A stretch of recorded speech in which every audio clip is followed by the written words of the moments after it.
The time is 5:30. I am calling to order this special closed session of the Emeryville City Council. This meeting is being conducted in a hybrid format. You can join us here at 1333 Park Avenue here in Emeryville, or you can join us on Zoom through the information provided on the agenda. At this time, I'll ask the clerk to do the roll. Councilmember Bouders. Here. Councilmember Carr. Present. Councilmember Pryforce. Here. Vice Mayor Mora. Here. And Mayor Welch. Here. Item 3 is ex parte communications. Members, please review the agenda. Does anyone have any ex parte communications to report? None? Thank you, members. Item 4 is public comment on closed session items. Any member of the public that would like to make a comment on any of the items on the closed session agenda can do so now. Not seeing anyone in the chambers with us. Madam Clerk, do we have anyone online wishing to make comment? No, Mayor. Did we receive any written speaker cards? No, Mayor. Thank you. Public comment is now closed. Madam Clerk, we will be taking items 5.1, 6.1, sub-items 6.1.1, 6.1.2, and 6.2, and 6.2.1 in closed session. The time is 5:31. We are adjourned to closed session.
Progress.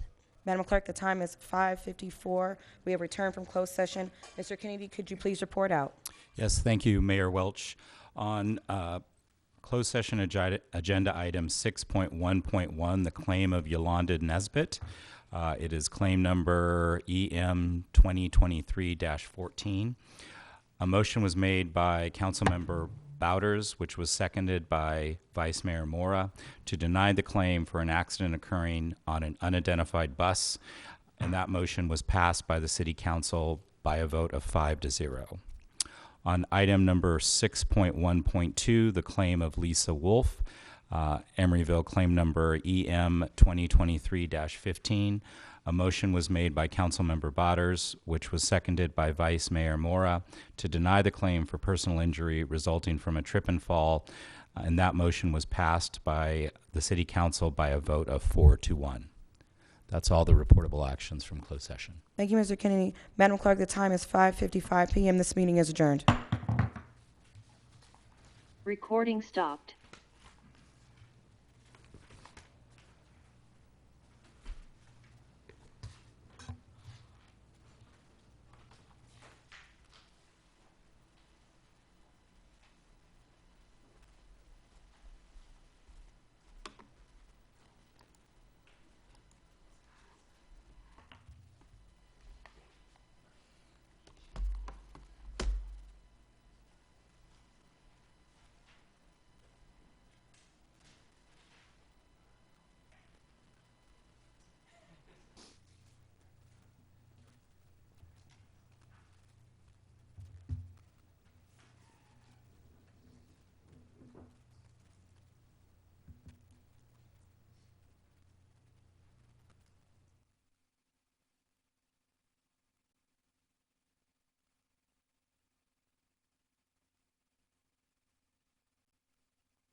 progress. The time is 6:15 p.m. I'm calling to order this special study session of the Emeryville City Council. This meeting is being conducted in a hybrid format. You can join us here at 1333 Park Avenue in Emeryville, or you can join us on Zoom using the information provided on the agenda. Madam Clerk, at this time, will you please call the roll? Councilmember Bouders? Here. Councilmember Carr? Present. Councilmember Pryforce? Here. Vice Mayor Mora? Here. And Mayor Welch. Here. Item 3 is approval of the final agenda. Members, do I hear a motion on the final agenda? Approve the agenda. Motion by Bouders, Second. second by Mora. Madam Clerk, the roll, please. Councilmember Bouders? Aye. Councilmember Carr? Aye. Councilmember Pryforce? Aye. Vice Mayor Mora? Aye. And Mayor Welch. Aye. Item 4 is ex parte communications. Members, any of you have any ex parte communications to report on this agenda? Seeing and hearing none. Item 5 is public comment for items not on the agenda. Any member of the public that would like to make a comment on an item not on this agenda will have 2 minutes to do so. Do we have any public comment in person? Madam Clerk, do we have anybody online wishing to speak? No, Mayor. Did we receive any written speaker cards? The speaker cards that we received were forwarded to the City Council. Can we have them read into the record? Yes. Can you just give me a second?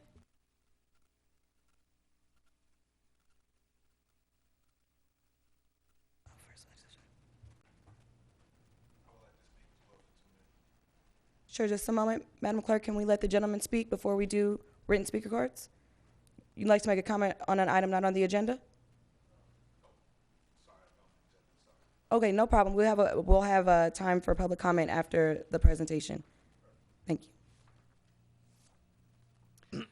So this comment was received from Betsy Cooley. Since I won't be attending the City Council meeting tonight, I have several brief comments on the study session on accessibility and the action item on LPRs. Study session on multifamily and commercial accessibility. I read the 8-page staff report, and to be perfectly honest, it is not at all clear to me exactly what it means in terms of Watergate's compliance. One of the areas that has received a lot of attention at Watergate the past year or so has been the lobby doors and discussions of ways to make them more accessible. My main exposure to automatic door openers has not been a positive one in other public or residential buildings. They often don't work. When they don't open as designed, they seem to be more difficult to open manually. When they do work, they open slowly and close slowly. We've had issues with strangers entering the building by following residents in when the doors are opened, and having automatic doors would most likely increase the ease of strangers gaining access. Also, there are additional financial stresses facing Watergate. We are currently in the midst of expensive deck repairs and are making preparations for necessary roof replacements, in addition to the mandatory sewer lateral project. This is a difficult issue, and I do not have answers, but wanted to share my anxiety since there don't appear to be any easy fixes. When discussing this important issue, I hope you will take into consideration the entire context of the age, number of buildings and units, along with a significant number of residents, many of whom are seniors who are living on fixed incomes. Betsy Cooley, 36-year resident of Emeryville. Thank you, Madam Clerk. Were there any other written comment cards for this study session? No. Thank you. Public comment is now closed. Item 6 is the study session, 6.1, multifamily and commercial accessibility. Mr. City Manager. Thank you, Madam Mayor. We had a team studying this referral. It included our building official, Victor Gonzalez, Community Development Director, Chad Smalley, City Attorney, John Kennedy, myself, as well as Eric Schneider-John, who's the Vice President and Senior Plan Review Engineer from WC3. Mr. Schneider-John will be delivering the presentation today, and we're all here and available for questions. Thank you. Right. Good evening. Could you speak into make sure that you're speaking into the Yes. mic so people at All home right. can hear you? Thank you. Okay, here we go.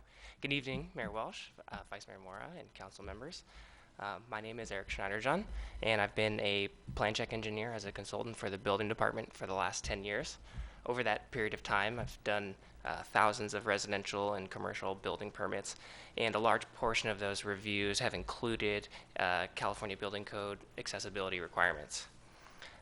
So together with the city staff, as Paul mentioned, Community Development Department, the building official, and city's legal team, we've put together some information to help address the question today.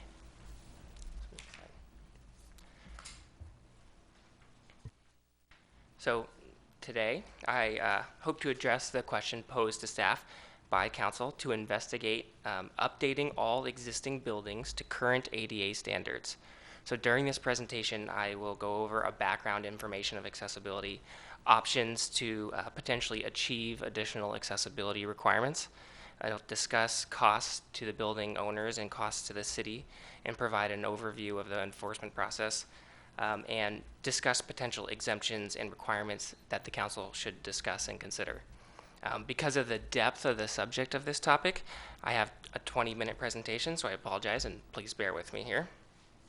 So in order to start, I think it's helpful to have a brief history in the past and understanding of the current landscaping of accessibility laws. Accessibility laws in the U.S. start with the Americans with Disabilities Act, which is the first comprehensive civil rights law that was passed for persons with disabilities.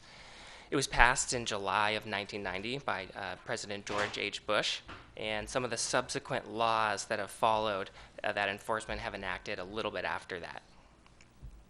If we could go to the next slide, yeah. So you'll see there's accessibility requirements which are federal, which are the Americans with Disabilities Act, and as they relate to residential, the Fair Housing Act. But the accessibility requirements that the City of Emeryville Building Department enforces is Title 24, Part 2, which is the California Building Code. And it's important to note that the Building Department is not tasked with forcing federal civil rights laws or state civil rights laws. The building code has two chapters, which is chapter 11A, which covers housing accessibility, and 11B, which is commercial accessibility and accessibility to places of public accommodation. So another important note here is that the building code, which is what the building department enforces, is triggered for work that requires a building permit. So the building department doesn't enforce ADA or FHA laws. They enforce Title 24 Part 2 on projects that trigger a building permit. 11A covers newly constructed multifamily residential dwelling units only. And it states that multifamily dwelling units that are created post March 13th, 1991 shall be maintained to the accessibility standards that they were constructed to. So the newly constructed ones fall under what would be the current code. Multifamily dwelling unit is defined by the building code as 3 or more apartments and 4 or more condo units. So single family dwellings and duplexes are exempt from both federal and state accessibility requirements. Chapter 11B of the building code is required for accessible upgrades to when there's additions and alterations. So there's requirements for new buildings, and the intent is that when money is spent upgrading or tenant improvements on existing buildings, areas of alterations and facilities that serve those areas of alterations will be upgraded. So this is a picture that we've created that is helpful to create and understand the main categories of accessibility. So it's not just residential and commercial, which you'll see here residential is on the top and commercial on the bottom, but it's also pre and post the ADA laws and what the requirements are in force. So some of the important notes here that, from a state's perspective, commercial pre and post 1991 is not very important. The trigger here is as money is spent, a portion of that money gets spent on accessible upgrades. But the residential buildings are not under the same methodology in terms of the current federal and state laws. So residential construction that is post 1991 should be maintained to the standards in which they were constructed. And residential that is pre 1991 had no accessibility standards that were in effect at the time of construction, and there are not triggers to create new accessibility laws. So the accessibility that applies, or requirements that apply to pre-1991 residential construction is not similar to maybe the rest of the categories. So here you'll see some possible paths for complainants to file accessibility complaints. There's different federal and state agencies here, and you'll see that you can make complaints to the U.S. Department of justice or the fair housing and equal opportunity. The state also has the same similar federal civil rights departments for state California Civil Rights Department and the Justice Department. But I want to point out here that there are also paths for complainants to file complaints with city building departments to review accessibility for commercial buildings. Commercial buildings should be have accessibility standards to be maintained and in working condition. And also, if there's work that requires a permit, there might be additional accessibility requirements for the construction that occurs. So under the federal and state laws, there are options for existing and newly constructed. So next slide, please. So now to the original question that was posed to staff about what can be done to update all the existing buildings to current ADA standards and how can this objective be reached. So I previously stated that the California Building Code covers or is triggered when work that is done that requires a building permit. So unless you're not performing construction, the building department is not requesting or asking for additional accessibility upgrades. So not all buildings are covered under this. So because of that limitation of the California Building Code, I want to discuss the International Property Maintenance Code, which is the IPMC. The IPMC is the model code for maintaining existing structures, and it's currently adopted by the City of Emeryville under Title 8, Chapter 9. Next, please. So the scoping of the IPMC applies to both residential and non-residential buildings, and it regulates the minimum requirements and standards for the maintenance of existing buildings. So the purpose of this code is so that existing buildings are provided with a minimum level of health, safety, and general welfare, and that maintenance of those are for the continued occupancy of this building. So currently the majority of code enforcement cases in the City of Emeryville stem from violations to the IPMC, and thus options that we're going to consider involve changes to the IPMC and not changes to the California Building Code because of the scoping of the IPMC. So I will go through two options here that staff has outlined that the council can discuss, and if they wish to implement additional accessibility requirements that are above and beyond what the current federal and state codes require. Both of these options will utilize the general welfare provision that I just mentioned in the scoping of the IPMC and expand the general welfare to include accessibility requirements as part of the maintenance of structures. You'll also see up here is a third option, which is to take no action and continue with the current state and federal minimum standards that are already in law and in place. So option one involves amending the IPMC to include accessibility provisions. The path to an amendment of a model code is through a California government code. So all model codes get amended this way, and they have to comply with Health and Safety Code section 17958.7. So this code section requires that in order for any city to make modifications to a code, they shall make an express findings that such modifications and changes are reasonably necessary because of local climatic, geological, or topographical conditions.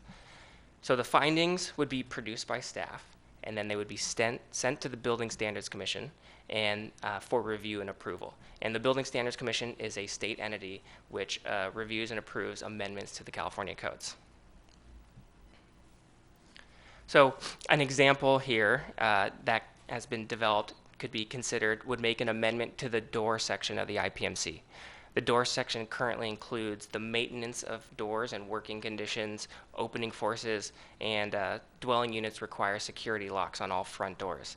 So a proposed amendment could add accessibility requirements to this section to include landings, maneuvering clearances, opening forces, thresholds. It also could be expanded to include an accessible route to that entry door from a side arrival point, such as the public right-of-way or accessible parking. So the benefit of option one would be that the amendment becomes law if it's accepted by the Building Standards Commission. The method used is how all ordinances currently get accepted and adopted by the City of Emeryville. And accessibility upgrades enforced in this way would be more legally defensible. I think the cons here would be that the findings must be produced by staff. They must be sent to the Building Standards Commission for approval. And they must be justified. And there is a possibility that the Building Standards Commission denies any modifications, and if that's the case, then option 2 cannot be pursued. So option 2 is to use the authority of the code official, who's the building official in this case, to interpret the IPMC. So you can see here that section 105 of the IPMC allows the code official the authority to render interpretations of the code in compliance with the purpose and the intent. So in this option, the code official would make an interpretation to the scoping of the IPMC to expand that definition of general welfare to have a clause that includes persons with disabilities. The code official would write a policy of the interpretation and specify its applicability, upgrade requirements. It can include exceptions, exemptions, and that policy is what would be enforced. So the proposed policy, if this were to be the route, would go into effect immediately. And another pro would be that the health and safety findings that the Building Standards Commission review and that process would not have to be gone through. But since it hasn't gone through a governing body, I think the interpretation could be legally challenged, and unless the interpretation is not clearly defined in the same manner as a modification or an amendment would be, there could be some unintended consequences here. So now I think it's important to talk about the applicability of the amendment and who it would apply to. So staff would recommend that if an amendment is passed, that it be complaint-driven only. And once we get to the questions and exceptions, we can discuss who can make a complaint. The term residential should be clarified to apply to multifamily dwelling units, either as defined by the CBC, which would be to exempt single family and duplex, or it could be defined to be a larger amount of multifamily dwelling. The scope of the amendment, as the question is asked, could be applied to both commercial and residential, or the applicability can be narrowed by this council. And also, at this point, just want to mention, as previously discussed, for existing commercial buildings, there are paths for buildings to be brought up to current accessibility standards as money and construction is spent on these buildings. So limiting applicability potentially to just residential may address areas where current federal or state laws might have not as many laws. All right, so to help the council grasp the applicability of the scope here, this is some data that was pulled from RealQuest, which shows the existing structures in the city of Emeryville. So this is structures. These buildings are broken into residential and non-residential and have pre and post 1990 data. So the data is from RealQuest and it has not been independently verified by the city, but gives an idea of scope of all the structures if the applicability that's under consideration is both commercial and residential. And this slide, I apologize, it's a little bit difficult to see, but I believe it's provided in the staff report. This is US Censa data, and it focuses on residential units. So this is no longer structures, it's units, and their construction date. So you can see from this data, if the council is to focus on residential units or structures only, this would be, or even focus it or narrow it to a date pre-1991 or post-1991. This is the number of units that are in the city of Emeryville. I think it's also important to note that the census data is only reported on occupied units. So this slide is put together to give a general sense of cost of construction for typical items that we see for barrier removal. So prices vary widely, as you can see here, but it's very project specific and is based on what corrective actions might need to be taken place at any given site. Materials, construction, type of construction, contractors use, those all obviously make prices vary. This data was compiled from a few locations, but just to give you an example, the installation of a ramp, if it was wood material or concrete, greatly varies for the cost of construction, whether it needs intermediate landings, the rise, handrails, guardrails, those things all have large implications on cost. And this is a brief slide on potential costs to the city. So the costs are largely dependent on the scope of any amendments and how many complaints there would be. So a narrowing scope would likely narrow the number of complaints. Currently, the city has one full-time code enforcement officer, and that code enforcement officer gets assistance from the code official and building inspectors to follow up on code enforcement cases. An increase in the number of complaints could increase the requirements on the current staff and potentially necessitate an additional code enforcement officer or an additional building inspector. In 2023, these are estimates for complaints. This is with the number of code enforcement cases without additional accessibility requirements. The city building department estimates about 523 code enforcement inspections, and that includes re-inspections, 100 notices of violations, and about 320 phone or email related contacts for follow-up or investigations on code enforcement. All right, so a brief overview of the code enforcement process. It's expected or maybe assumed that if an amendment to the IPMC was adopted, the code enforcement process would follow a similar process to already exists.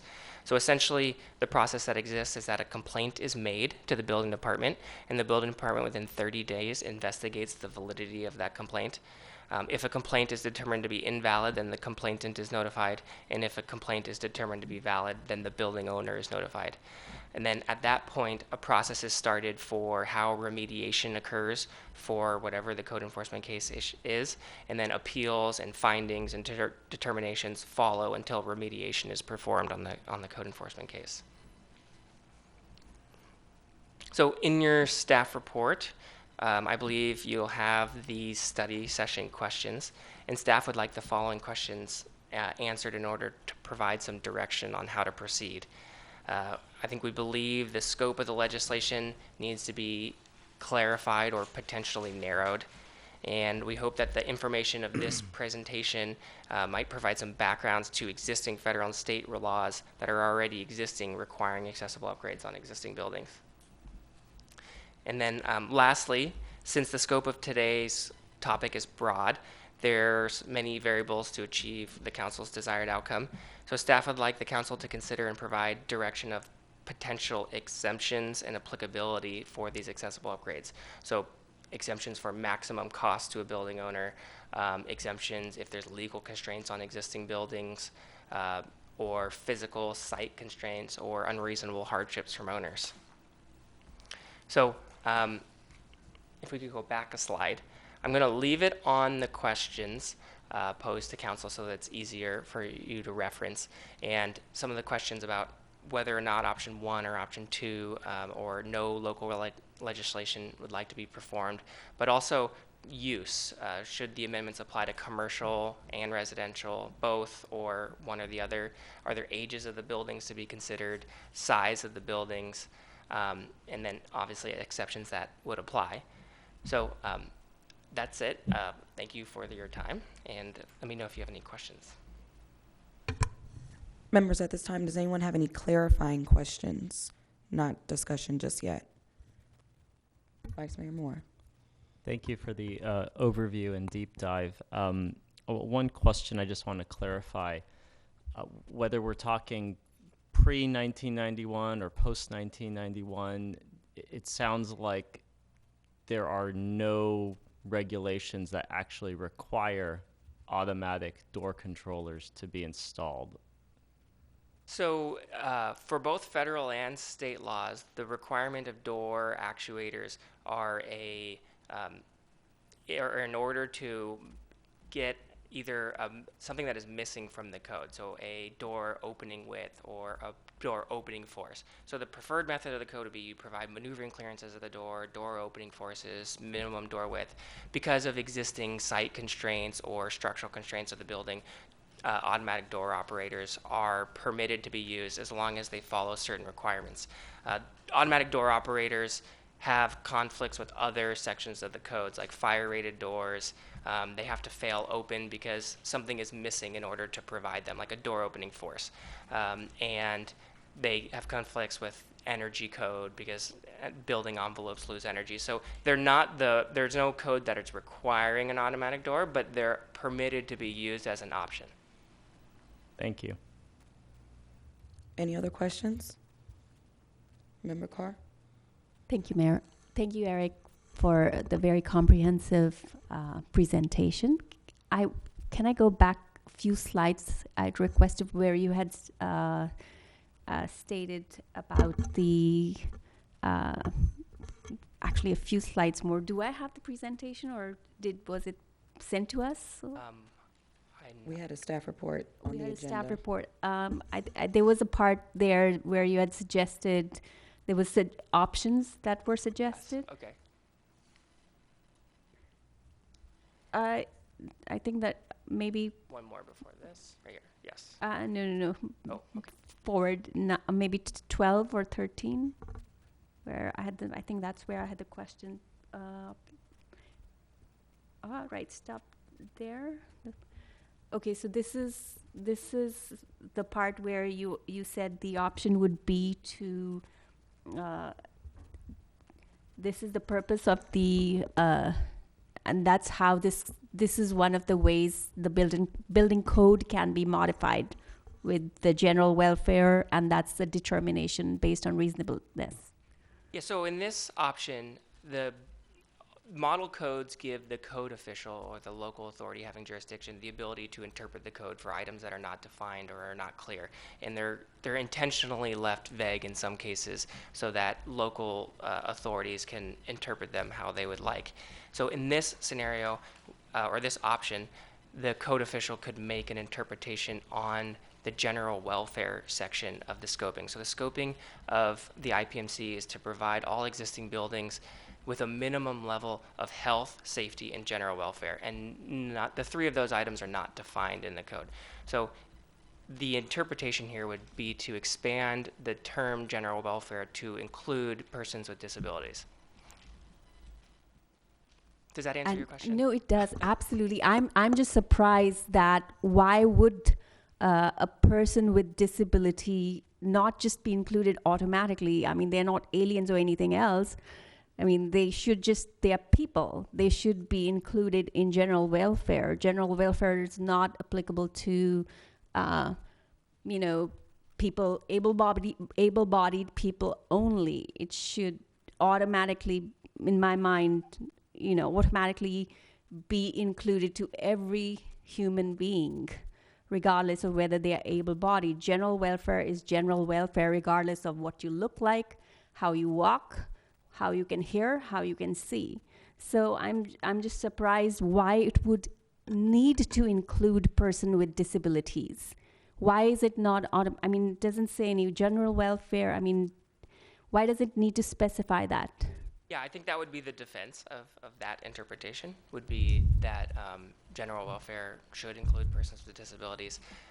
The civil rights laws that I mentioned, such as Americans with Disability Act, are intended to provide equal opportunity to persons with disabilities. And the Fair Housing Act, which is a much broader scope, is intended to not prevent the leasing or sale to a larger, based on persons' race, origin, or persons with disabilities, and it's much larger than persons with disabilities, but it's intended to be that way. So the existing laws cover certain areas, and I think in this case, the defensive option too would be to say that it's obvious that persons with disabilities should be included in general welfare. Thank you. Member Perforce. I just wanted to know if the city attorney wanted to add to that. I think that my only comment would be, through the chair, is that the issue with the general welfare provision under this policy is that you have existing laws that address accessibility that are already on the books. You have Chapter 11A and Chapter 11B, as well as the ADA and the FHEA. And so the question would be, we're expanding those accessibility requirements. Is that something that we can do under this option of using a policy? That would be the issue that we would have to kind of deal with if you wanted to choose that option. All right. At this time, I'm going to call for public comment. Any member of the public that would like to comment on the study session has the opportunity to do so now. Any members of the public? Madam City Clerk, do we have anybody online? No, Mayor, we do not. Do we have any additional written comments regarding the item? No, Mayor. Thank you. Public comment is now closed. Members, I will turn to you for discussion. Does anyone want to go first? Vice Mayor Moore. I think we were presented with a lot of information on a very wide-ranging topic, possibly more wide-ranging than we knew we were getting into when we first brought up the question to staff. And I think it's important to come back to the original question and the problem that we're trying to solve. There was some complaints from a particular homeowners association, an older one, where older building where somebody living there wanted to see automatic door openers to make it easier to go to enter and exit the building. I think that's so I think we wanted to look into that. The problem is I see if we're looking at going above and beyond regulations or expanding, modernizing buildings, it still doesn't actually solve this problem, considering that automatic door controllers are not actually required.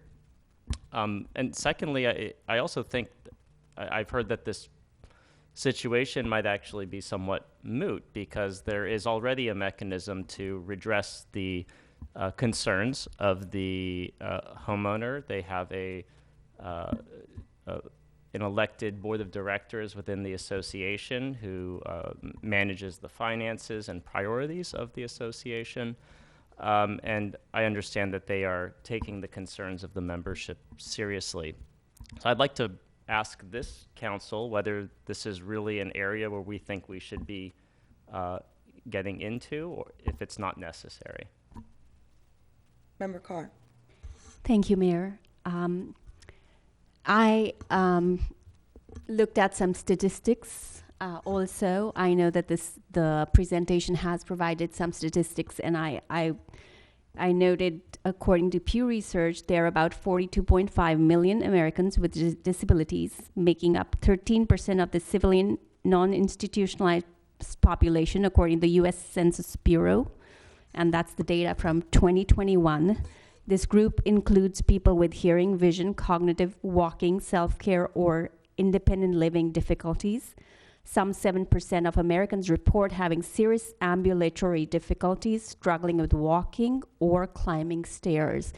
And I hear that Councilmember Mora has stated this may be moot, but July was Disability Pride Month, and on July 5, we had a study session on objective development standards. These objective standards and those proposed on July 5 served to enhance the quality of life of Emeryville residents. I had suggested that it would help to have some of these applied to the existing stock, particularly the ADA guidelines. I had proposed that we draft and pass city ordinances in Emeryville like those that exist in San Francisco for all buildings built before the ADA was passed in 1991. For the buildings that are not ADA compliant to become ADA compliant and give those buildings a time line for compliance. This was intended not only to enhance the quality of life of our disabled residents, but make the city more equitable and inclusive and welcoming to all. This is something that I think the whole council agreed on at that time. So even though the data that we have today is more, the one in the study, the memo that we were given is more than a decade old, I think we should consider options that prioritize dignity in design and improvement. For those aging in place, who can no longer access their space, own space of living or shopping or having coffee. I've seen this happen in public market where I've had to open the door for the person who was not able, many times, for the person who was not able to get inside Pete's Coffee. I think that has already been corrected. This issue is bigger than just the doors at the Watergate HOA, which I lived there. It was built in 1973. Over the years, it has made some improvement and is mostly compliant and accessible. In fact, just last month, they upgraded garage side doors in some buildings to become automatic, which is a decision that I applaud as a resident, as it makes those buildings more accessible and welcoming. What is a necessity for some residents is a convenience for others like me. I can open the door more easily when my hands are full. My mother, who is getting old, when she comes to visit me, she cannot open the door. Poor lady has to stand outside. I cannot bear the thought of her just standing there because she doesn't have the strength to open the door, whereas the simple push would help her open it. Same at Pete's Coffee. I had to open the door for her. This is as simple. Lived experiences matter, and these are my experiences here in this city, which believes in inclusiveness, equity, or at least they say they do. So these dignity-oriented improvements may cost, but they definitely add value to the property by making it more accessible. So I would like to propose that we explore option 2 for all buildings that are not yet upgraded by building permit and may never be. Watergate will never be completely interiorly updated by a building permit. So, but that board has made its choices and upgraded it. But I think that if the city goes and takes care of those blind spots that are in the city, I think that would make our city more welcoming, just as San Francisco has done it to its buildings. Member Pryforce? So, option 1, at first, as this was presented to me, option 1 just seemed more defensible. It's sort of a choice between strong, but will take a longer time, as opposed to something that may be a little weaker for us to deploy, but it'll be quicker. It could actually make some things happen sooner, and so I think that the discussion around automatic doors is a distraction. This isn't about automatic doors. This is about since bringing this up, it became a discussion of should we, and I pushed that we should do something about accessibility in Emeryville, with Councilmember Carr's push for the discussion to go into will we and now we're going into will we, how can we do this? And so elections have consequences, and right now there is presence on the city council where the people finally are being heard. I have asked council members to come to my home at 65th Street at the courtyards, and several times council members have said, yeah, we can do something about this door, we can do something about this or that, because there were people who were saying, I am in a wheelchair and I can't open this door, I can't get in and out, I have to wait for a resident. They're saying I pay taxes, same taxes as the next person. Why is it that the building is treating me differently than the other person? And so, I think that making this a discussion about automatic doors is, I sincerely believe it's a distraction, because we have something that we can do here that is very unique to Emeryville. This is too big for something like a city like Berkeley or Oakland to deploy, but we're small enough to be able to make something like this happen. And when I say what is it that we can make happen? What we can make happen is a discussion between city council staff and HOAs, property managers, to find out what are the best solutions for that particular residence or that particular commercial building. And so, the HOA that you're a part of, Councilmember Mora, we can go to you and say, okay, do you need any help with anything? Are there any ideas that you have when it comes to your building? And then you guys can say, okay, well, we make recommendations for this. We made a study and we saw that we could use some help on with this door or that door, and we like this design, we like that design. We look at the costs and sort of thing, and so it becomes this sort of back and forth discussion. But the genie's now out of the bottle, right? Now this is no longer an impossibility. So it may not happen today.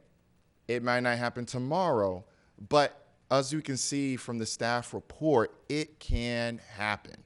It's just a matter of whether or not we are the city council that can actually make this happen. And so, I'd like to go back to Watergate, to the folks in Watergate, and be able to say, hey, you know what? This is not about automatic doors. What do you feel is the best door that you think in order to make this happen, in order and let's think about financing, about how we can financially make this feasible for everyone. But it is an opportunity for Emeryville to do something that other cities have not, could not, do not, and truly become a city where every door can open. Every door can open to you. And so that's my comment. Member Bowders. Thank you, Madam Mayor. I have a couple questions for staff. The referral that was made in July, I believe I voted for a referral to discuss ingress and egress accessibility under the ADA and amendments that could be made under the code. Is that what we voted for? Through the chair, I think you voted for a broader referral, and we put that language on slide 2. Can you put it back up? It was potential legislation to update all existing buildings to current ADA standards. Okay. So the presentation that we've received is intended to cover everything beyond doors and entryways? Okay. So with that, I guess what I would say is, of the options that I'm able to support this evening, I'm supportive of option 1. I'll just be clear as to why.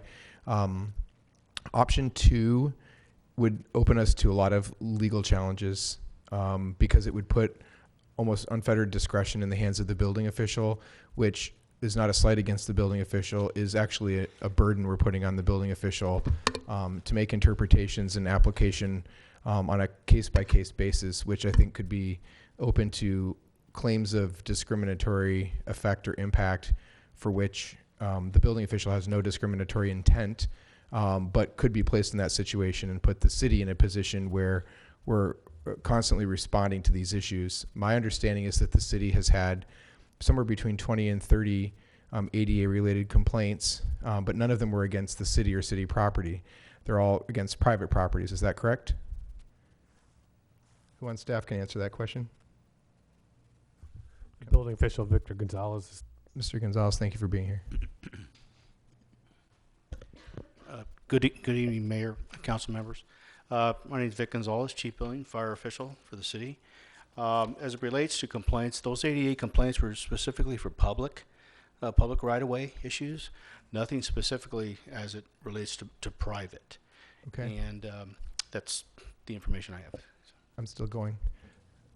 So as the building official and the person who would be tasked with what's under option 2, would it be your preference to have that discretion and authority? Or would you prefer that we pursue option 1?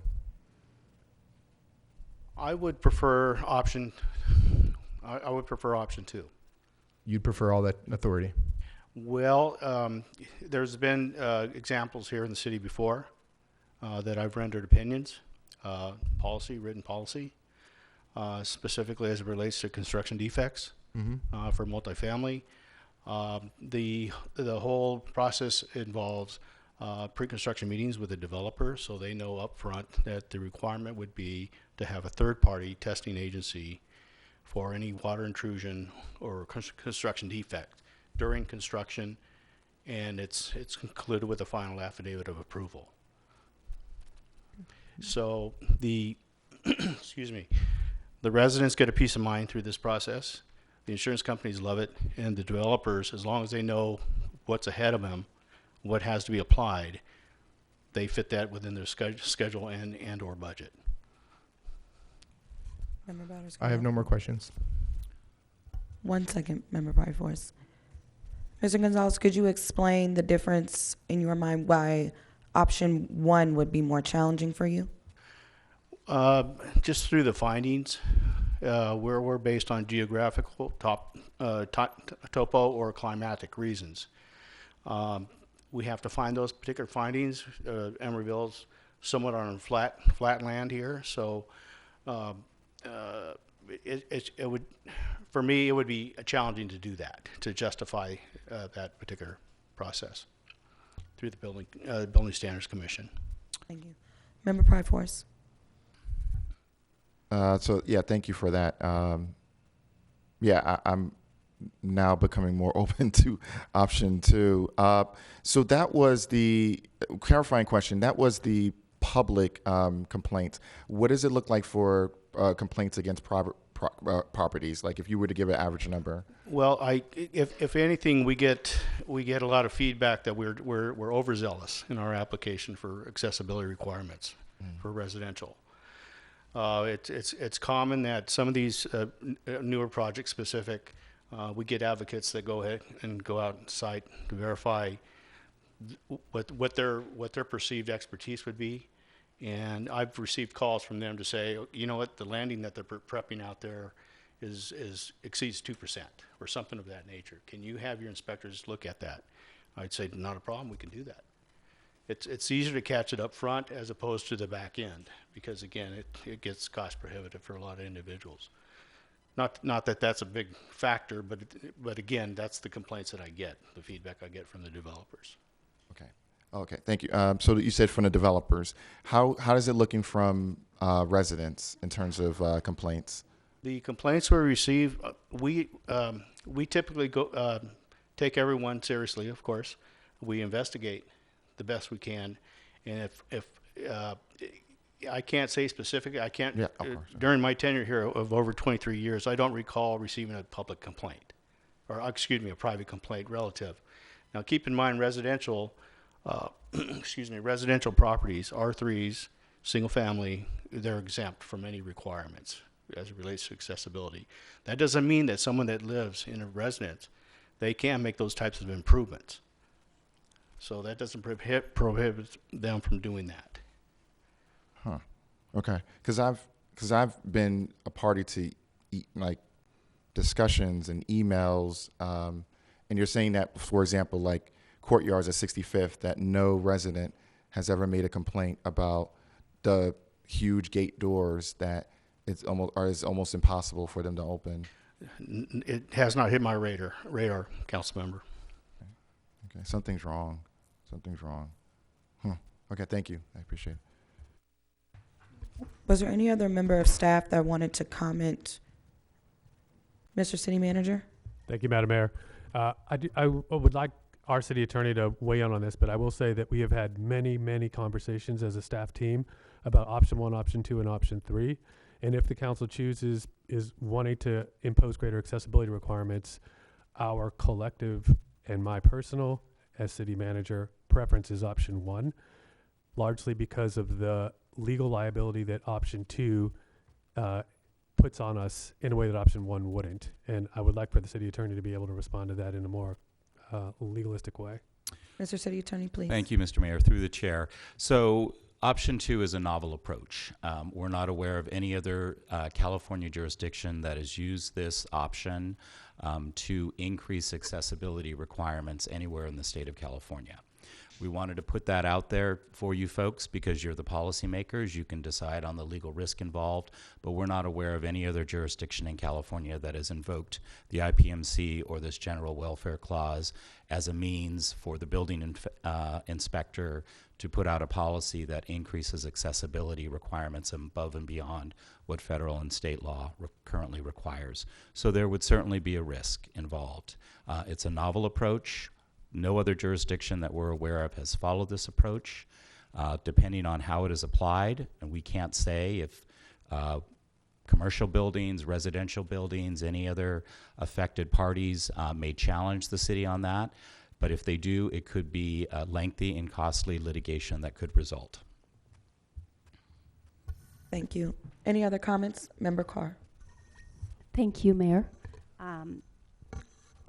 So based on what Vic has stated, it seems to me that he prefers option 1, option 2, and I think that it is more, it appears to be definitely much more easy to implement. At the same time, I understand what you're saying about the risk. However, like you said, it's a novel approach, and residents don't seem to have had any problems with it based on what I've heard just now. So I don't think there's going to be much of risk. Emeryville has been a pioneer in many things, and I don't see why we could not try this approach. I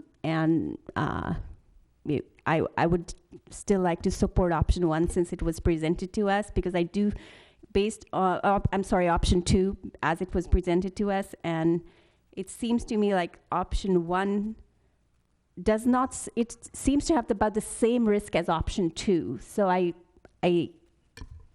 don't, see how it could be. Mr. City Attorney, would you like to respond to that? Sure, I can respond to that. With option 1 under state law, there's a process that the state has allowed for local entities to request the California Building Commission to amend certain requirements. That is a process that's in state law that cities can follow. Many cities have followed that process, not with respect to accessibility, but for other California Building Code requirements. So that is a process that's set forth in state law. Other cities have used that process. That's the process that San Francisco used when it increased accessibility requirements for places of public accommodation. And in our view, there would be less legal risk if the city were to follow that process as opposed to option 2. Actually, I think I'll let council member go first. Member Pryforce? So, Councilmember Carr, I will lean towards whatever you suggest, since you've taken lead on this, and thank you for doing that. And so I will vote more towards whatever you vote. What I will say is that I tried to explain option 1 and 2 to a couple of residents. And unfortunately, one of the residents who would attend our tenant board meetings, she passed away, Penny. And I asked her brother if it was okay for me to mention her name publicly. And so I asked her brother, well, what would you want for Penny? Because Penny was wheelchair bound. She died of cancer. And she was one of the longest residents of the Courtyard 65th. And so I said, okay, well, this one is this way and this one's that way. And I tried to be as fair as possible in terms of the two. And her brother said, Penny didn't live to see any changes, but Penny won't live to see the changes, but I'd rather have, he said, I'd rather have my rights. He said, I'd rather have my rights. I'd rather put it in the law. I'd rather put it something that they just can't shoot down, that it can't be sued, it can't be nothing can happen. Like something that says that we matter, that we're visible, that, like to that effect. That's what he was saying. And so, that's just, and a couple of, and many of them said the same thing. But that's just, 5-6 people as opposed to the whole city of Emeryville. But what they were leaning more towards, it sounded like, was option, which is why I originally pushed for option 1, is because they just wanted something a lot more sort of solid that was, like I said, defensible, as opposed to something that could be hung up by lawsuits, because the empire will strike back, and Essex has deep pockets, and they will sue if it means them not doing anything about these doors. So. We have Member Carr and then Vice Mayor Moore. Thank you, Mayor. The reason why I'm leaning towards option 2 is really, because option one looks like it's based on what the expert here, our city enforcement officer, building code, Vic, says that due to the climatic, geological, or topographic conditions, it seems to me like option one is asking for a defeat right out of the door, because Vic is going to know, it's going to be really hard for Vic to explain these climatic, geological, and topographic conditions in order to get this passed through the California Building Standards Commission. And therefore, I think option two is actually the one that the residents of this city would be most benefited by. And like Vic said, he is not completely unreasonable. He has sat down with people and come to some kind of consensus. And I think that is exactly what we need for this. It is a quicker option. It is still legally defensible. Even it says over here, option one, as this, the recommendation is option one, as it is more legally defensible. That does not mean that option two is not legally defensible. There are so many things in this IBMC, I hope I'm in this International Property Maintenance Code, just like general welfare, it by its definition should include disabled people, not just able-bodied people. So just commonsensically, option two would be defensible, even if the recommendation that option one is more defensible. So for those reasons, I would like to go with option two. Vice Mayor Moore. It's still not clear to me that we understand exactly what we're trying to fix here, and maybe it would be helpful or clarifying to ask a question, maybe a hypothetical question. Say you had a private apartment building with numerous entrances, and one of those entrances is a heavy metal door that's maybe difficult for some people to pull open. Could somebody on staff help me understand what the building owner would then be compelled to do? Eric? And while Eric is walking up, can we actually get the questions back up on the screen so we know what we are discussing, the scope of the conversation, just so we can stay on track?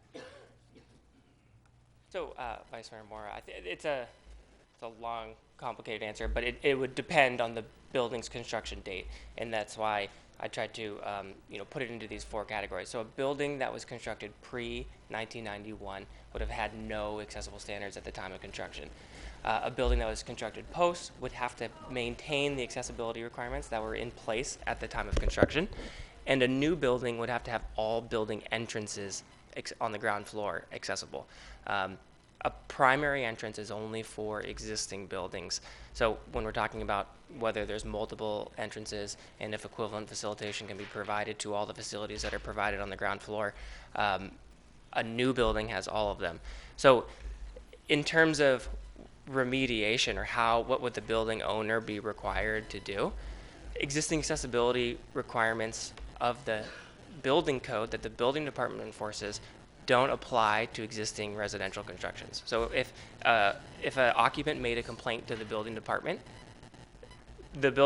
would have no authority to require the owner to remediate that issue. What would occur would that they would have the right to go to I had a slide that mentioned the path that complainants can make through the state justice department or through the state civil rights department or a federal complaint. And then Sorry, I do have to clarify. Let's assume one of these options are in place, right? Does it fix the problem? So the questions are here to narrow the scope. I mean, if either of the options were in place for residential buildings of that construction, then the goal of the amendment would be to provide minimum accessibility requirements to whatever the complaint was made. So it would be complaint driven as long as the complaint is there and it follows whatever exceptions or applicability that would apply. The intention would be to remediate that, yes. So on all the entrances? If all of the entrances were part of a complaint, that's how it would work, because it would be scope of this amendment would have to be very clear, or it could be either misconstrued or misused, and claims of, any unintention. So if someone came in and complained and they fit the exception, say they were a resident of that apartment, if that was a requirement in order to make a complaint, and they made a complaint about all doors, and that would be the subject of the complaint, which would be investigated. Does that answer your question? Or? I hear you when you say it'll be investigated. It doesn't necessarily mean anything will be done, right? So it would be staff's time to look into something, but we might not actually be addressing the possible complaint in this case. I think I'm still struggling to understand, does this fix the problems we think that we have? And are there any unintended consequences to this? Is there going to be room for abuse, right? One of the written comments we received, it was the association was struggling with a lot of costs around sewer laterals and roof repairs, and now are they going to be compelled to divert money that they might not have to doing something with doors that we don't know what?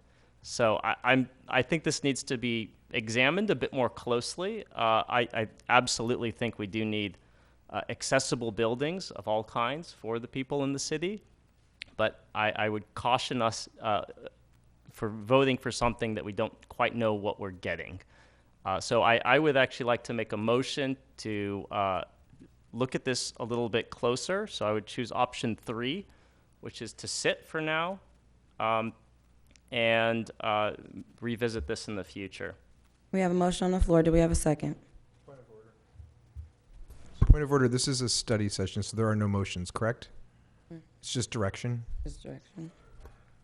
Yes, I believe you would just provide direction Okay. on Thank you. to staff on what options you. So supporting a direction for option 3 to staff. So no, neither of the options, just pursuing. Well, it showed up as option 3 on the PowerPoint presentation, which was to, at this time, do neither of the first 2 options. I would like to support option 2 and give direction to move forward with option 2 and use parameters for option 2, and if in terms of what would be reasonable and the parameters that are here that can be used, I would like to support that option and give direction based on that option. Is there a consensus around either of those options? I vote with Councilmember Carr, so option 2. So 2 for 2. Member Bowders. My preference remains option 1. I'm not supportive of option 2, but I will choose 3 if there's 3 people for 3, and because there won't be 3 people for 1, because I'm the only one so far.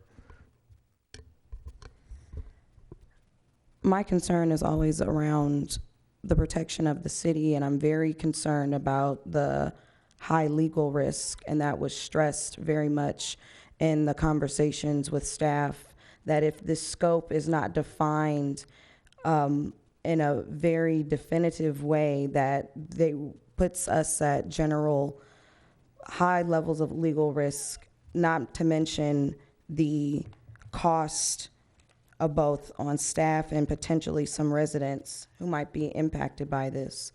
So I've always had the opinion that we have options to rectify some of these issues in place.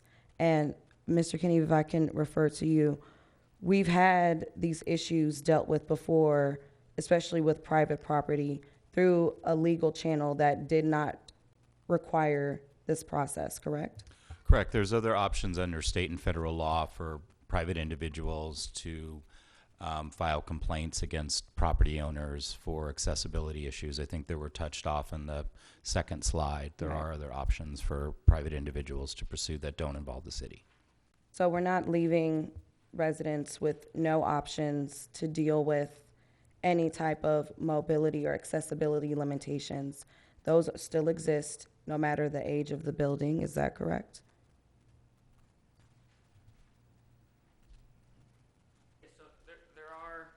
legal options through state and federal laws, but the majority of accessibility issues are resolved through litigation. So they would be residences suing the HOA or the owner. You know, you'd asked a question to Vic about complaints, but the complaints that are received are trying to make or see if the building department has the authority to remediate issues of a specific complainant. But in terms of what the building department's authority is, it's more focused in what I mentioned about commercial buildings. In residential, it's about maintaining what is existing, unless we're talking about a new building. So the majority of paths for any remediation of an accessibility barrier would be through litigation. Member Force. Yeah, and what I don't want is for the burden to be on the resident. I don't want the burden to be on particularly renters to be able to bring these landlords into court, come up with the money to sue them. And I mean, because then I could ask, what do we have any history of any successful that we know of in the city of Emeryville where residents have organized to be able to, or even a single resident was able to make some sort of change as it relates to accessibility against a homeowner, landlord, and so on, or HOA. If that question was directed to me, I'm not familiar with anything, but the building department wouldn't be involved in a civil lawsuit unless it was, you know, being provided as a witness or an expert for something. So we wouldn't aware of any of those occurring. Correct, and if I could just add to that, so there are disability rights organizations that are out there that represent individuals who have complaints about ADA violations or violations of state law. Those aren't necessarily private lawyers. They often take cases given the fact that there are potentially large damages and attorney's fees that can be recovered, but there are organizations out there that do represent private individuals and do bring legal actions against property owners for various accessibility violations. Member Carr. So, thank you, Mayor. I understand your reluctance to do anything that would be risky to the city. And as do I. I have the exact same concerns, and that's in the beginning I was leaning towards option 1 because of that. However, because of what Vic has just stated today, which is that it will be difficult for option 1 to just be implemented to be written, because the climatic, geological, or topographic conditions, it would be very difficult for him to explain that to the California Building Standards Commission. It means that if we were to go with option 1, it just would be self-defeating. It would be an option that would basically not move this thing forward for the residents. That's why I think option 2 is, even though it is presented as more risk to the city, it could be, when I was in the session, it could, or when I was discussing this, it seemed to me that the risk of being sued is just going to be same under option 1 or 2. Option 1 just gives the stamp of the BSC, which may never happen, because if the BSC doesn't approve it because of these conditions that cannot be presented because of the nature of Emeryville, climatic, geological, or topographic conditions, it may take longer. It may never come through. So there would be no code. Also, yes, I understand that there are other options, but those options are open to everyone. They cannot go through the building code. Whereas the building code, when I asked for this back in July, we all agreed that we want to make our city inclusive equitable and welcoming. And that's the reason why we all agreed that the existing stock, which was before ADA, should be compliant. We should try to make it compliant and have the same kind of standards and objectives that we have for the newer buildings, like the one member Mora and maybe member Pryforce are in. I do live in the Watergate. It's the older building, and one of the people who have expressed concerns about the finance, the cost, and all that, those have already been addressed. So at this time, if we really want to do anything as a city, as a council for the residents, to have the able-bodied and disabled in the same category, make it welcoming, I think that option 2 is the way to go. Option 3 would mean doing nothing, which I think should not happen after what the presentation has been about. Member Pryforce. So, Councilmember Carr mentions the recommendation that our staff member made. Could you talk a little bit more to give us a little more clarity as to why your recommendation would be different, for example, than the city manager's as it relates to that specific line about the I believe it's the climate, topographical, so on and so on. Mr. Gonzalez.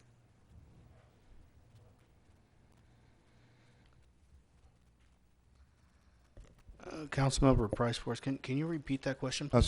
Sure. So why? So that particular line, Councilor Member Carr has mentioned, and you've mentioned to be why option 1 would be not as feasible as option 2 in terms of making this happen. Could you explain a little bit more why your recommendation for option 2 exists as it relates to that particular line that's different than the recommendation by the city manager? Well, option 1, again, it's going to require acceptance by the Building Standards Commission, and we need to focus on the findings. There was some comment about San Francisco approving policy. San Francisco is a charter city, number 1. Number 2, they have the topo issues there. So that was merely justifiable. I'm just kind of summarizing here. The city would be challenged in trying to find those types of findings. That's just my point. If the building standards doesn't accept it, then that probably wouldn't be defensible legally wise. And John may comment further on that, but that's my understanding for this. As far as the option 2, that's the path of least resistance, quite frankly. Again, anything can be challenged, and the key is to have it have a good defense for that.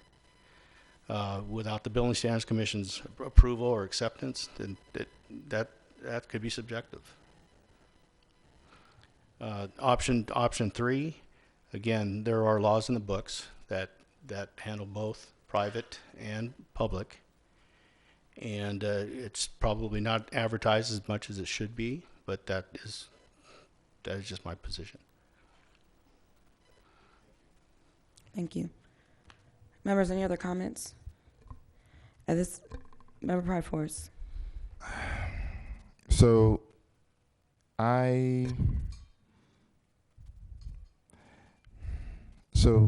Cars 2, Botters 1, Mora 3, and Mayor Welsh, you haven't determined it. Mm-hmm. So I think it has a lot to do with, and I apologize, Councilmember Carr, but if Councilmember Welsh votes 1, I will go 1, because I'd like to just see this happen. If Councilmember Welsh goes 2, well, I definitely will be doing 2. And so I will have to hear where Councilmember Welsh lands.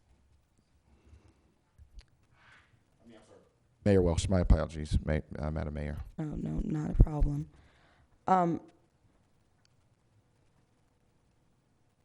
I feel like I want to do 3.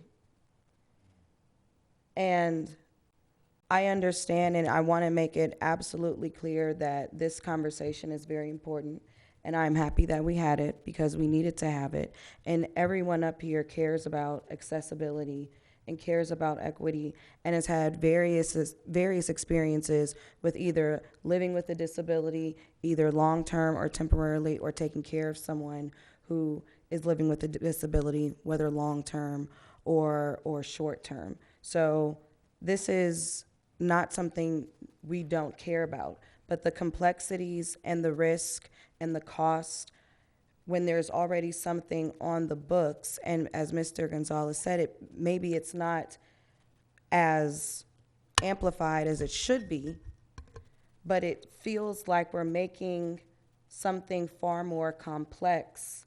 Either we have an option that's going to take very long, and as you admit, it may not happen, we may not get the stamp, or with option 2, if we don't do the scope exactly, plus staff time, it feels like they're both risky when we have a system that does work, and it may not be perfect or the preferred process, but it feels like we are complicating a process that already we know to work.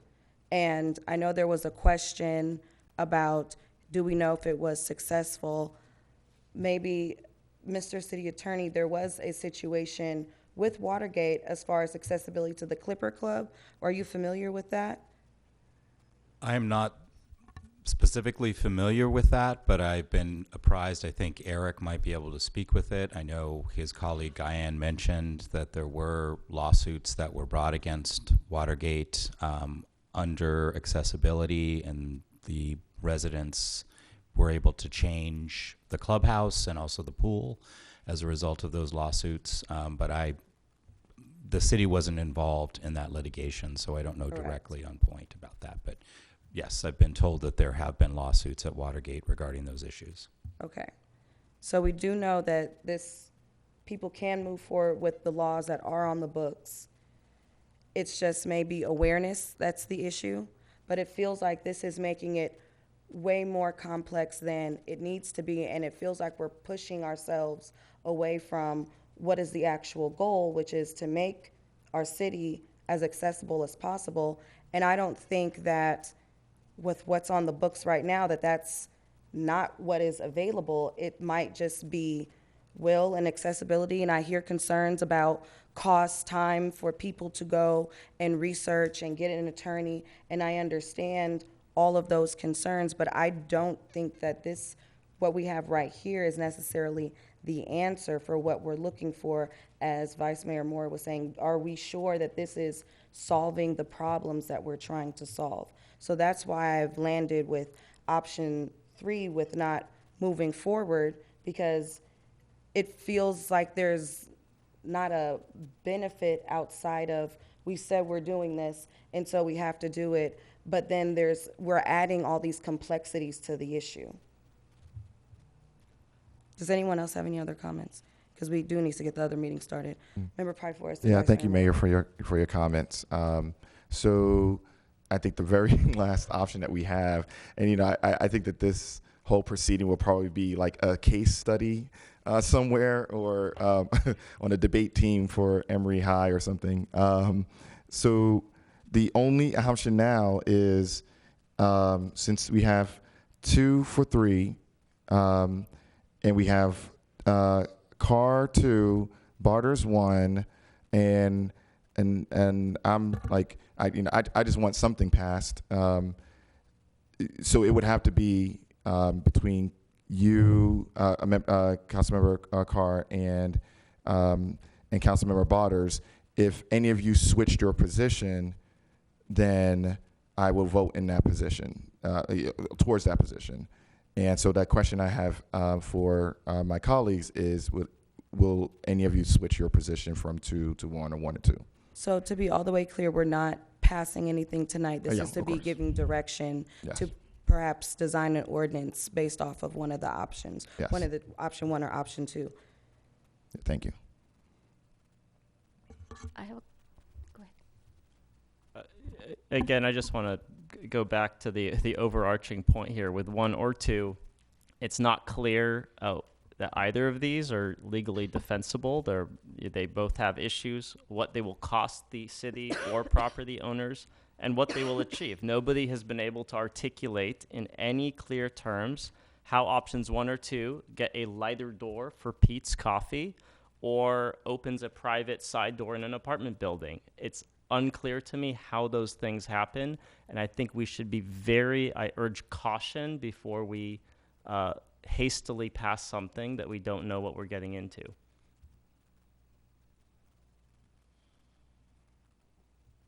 Member Carr. To your point, Councilmember Mora, I think Vic Gonzalez already answered how he could enforce. He may let you know that he's already addressed the Pete's Coffee issue because it came under the building code and there was a complaint.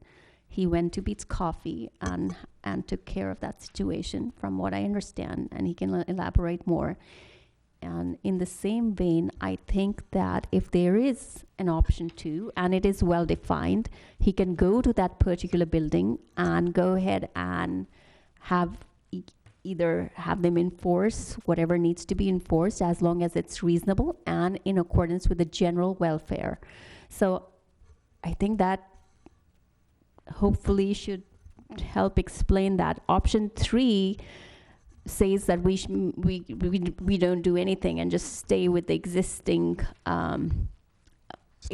law, leave it to the 80-plus-year-old to litigate until they die, whereas this could have a more reasonable effect where the building officer goes in there, gets the situation rectified or remedied, takes less than a few months. I think it didn't cost Pete's Coffee, or Vic, can you please clarify if it costed Pete's Coffee to go ahead and make any changes to the door to make it lighter and make it, or was there any cost for that?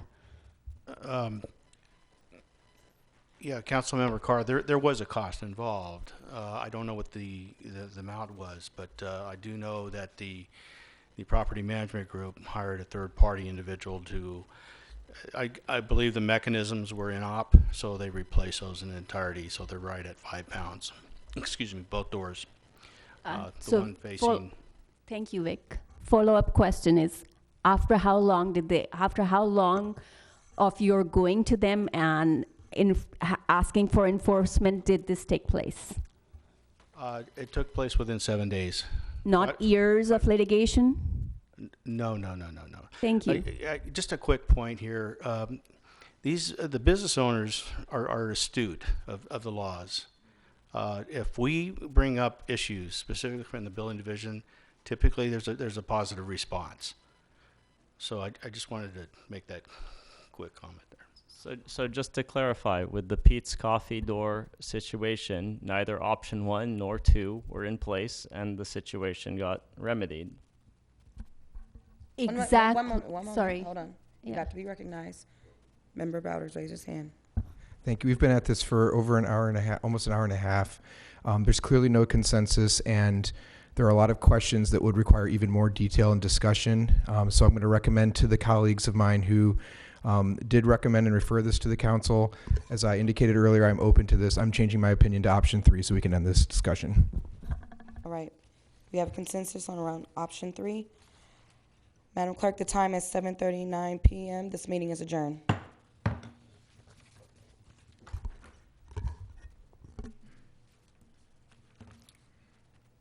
Can we clear the screen of the presentation? Thank you, before we get started.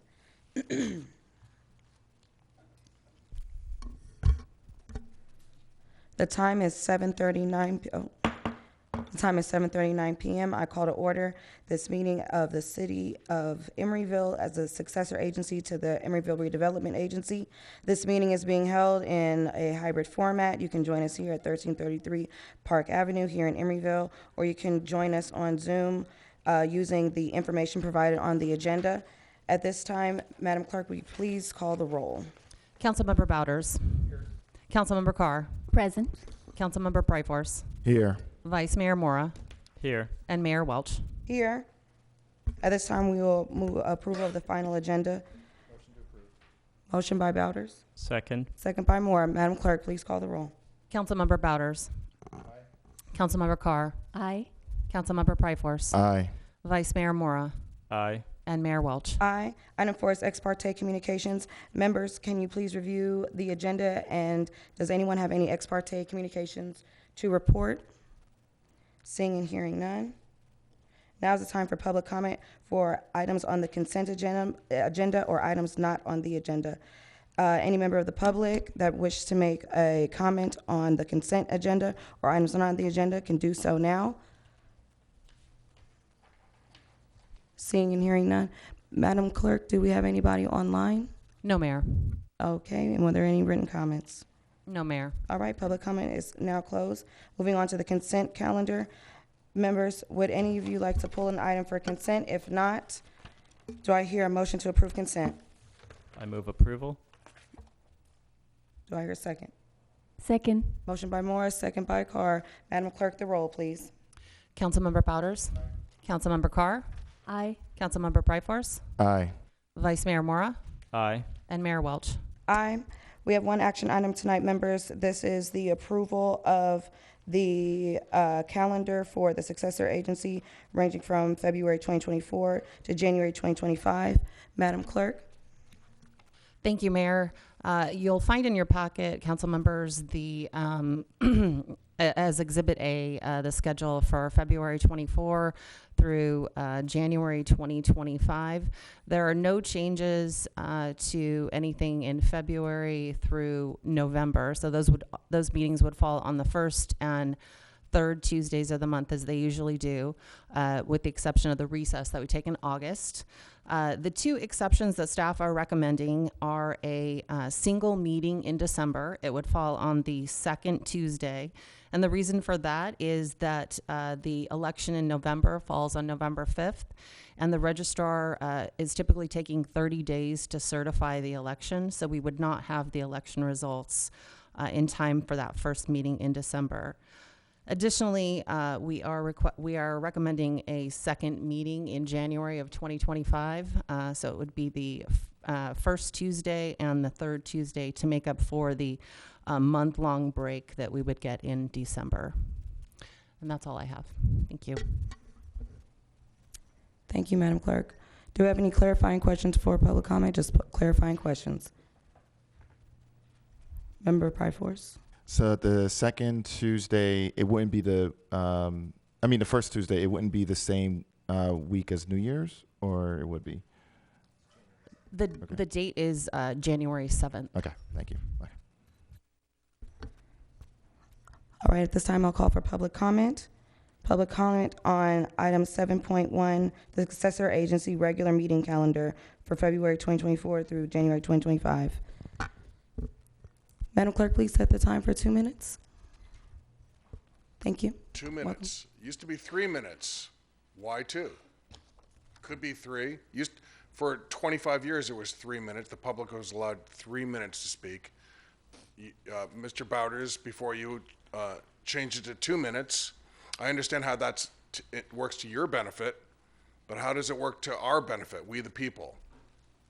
That doesn't work to our benefit. We need to be able to access our government and to be able to redress our government, and the 2 minutes is inappropriate. When I first moved to Emeryville, it was 5 minutes. Mayor Nora Davis lowered it to 3 minutes, and then Mayor John Bowders lowered it to 2 minutes, and now it looks like Mayor Welch is keeping it at 2 minutes. Unacceptable. So now I'd like to ask why the citizens no longer have access to the staff report in printed form in the spiral binder out in the link. Used to be available. Now you got to go talk to this. Apparently that's it. You got to go talk to the city clerk to get it. But it used to be available for us to see there. And so in the name of transparency and accountability, I think we should go back to the days when the staff report was available to the people to see in the link at every city council meeting. I'd like to make a request that we return to those days of accountability and transparency when you guys would proudly put for us to see the people's business out there in the link so that we can see it. And those of us that don't have computers or accounts to support our computers so that we can go electronically and check, namely poor people, I think you should make this available to the people like we did for 45 years. And I think we should go back to those days. Have that booklet out there for the people to see. Thank you. Thank you for your comment. Any other in-person public comment? Madam Clerk, do we have any online speakers? Yes, Madam Mayor, I will allow Joe Lutz to speak. Hi, everyone. I hope you can hear me. Can you hear me? Yes, we can hear you. Please continue. Okay, great. I just wanted to comment on Mayor Welch's thoughtful deliberation about the accessibility issue. I think it's really important to understand a couple of things. If the city wants to go above and beyond state and federal requirements, I think the city ought to be prepared to pay for those or be prepared for some possible litigation, which I don't think the city can afford. Additionally, when you're talking about large homeowners associations, when you ask those associations to make improvements, such as the sewer laterals and that kind of thing, it's actually the residents that pay for that through the dues and assessments. So it's not some unknown high net worth person, it's the actual individuals. So I think it's important to keep that in mind also. Anyway, thank you for your thoughtful deliberations. Appreciate that. Thank you for your comment. Did we receive any written comments? No, Mayor. Thank you. Public comment is now closed. Members, any discussion on the calendar, Member Bowders? Motion to approve the calendar with one date in December on December 10th, 2024 for a council meeting, and two dates in January 2025 on January 7th and 21st as regularly scheduled council meetings for the calendar year 24-25. Do we have a second? I second. Motion by Bowders, second by Mora. Madam Clerk, the roll, please. Councilmember Bowders. Aye. Councilmember Carr. Aye. Councilmember Pryforce. Aye. Vice Mayor Mora. Aye. Mayor Welch. Aye. Thank you. Motion passes. Madam Clerk, the time is 7:47 p.m. This meeting is adjourned.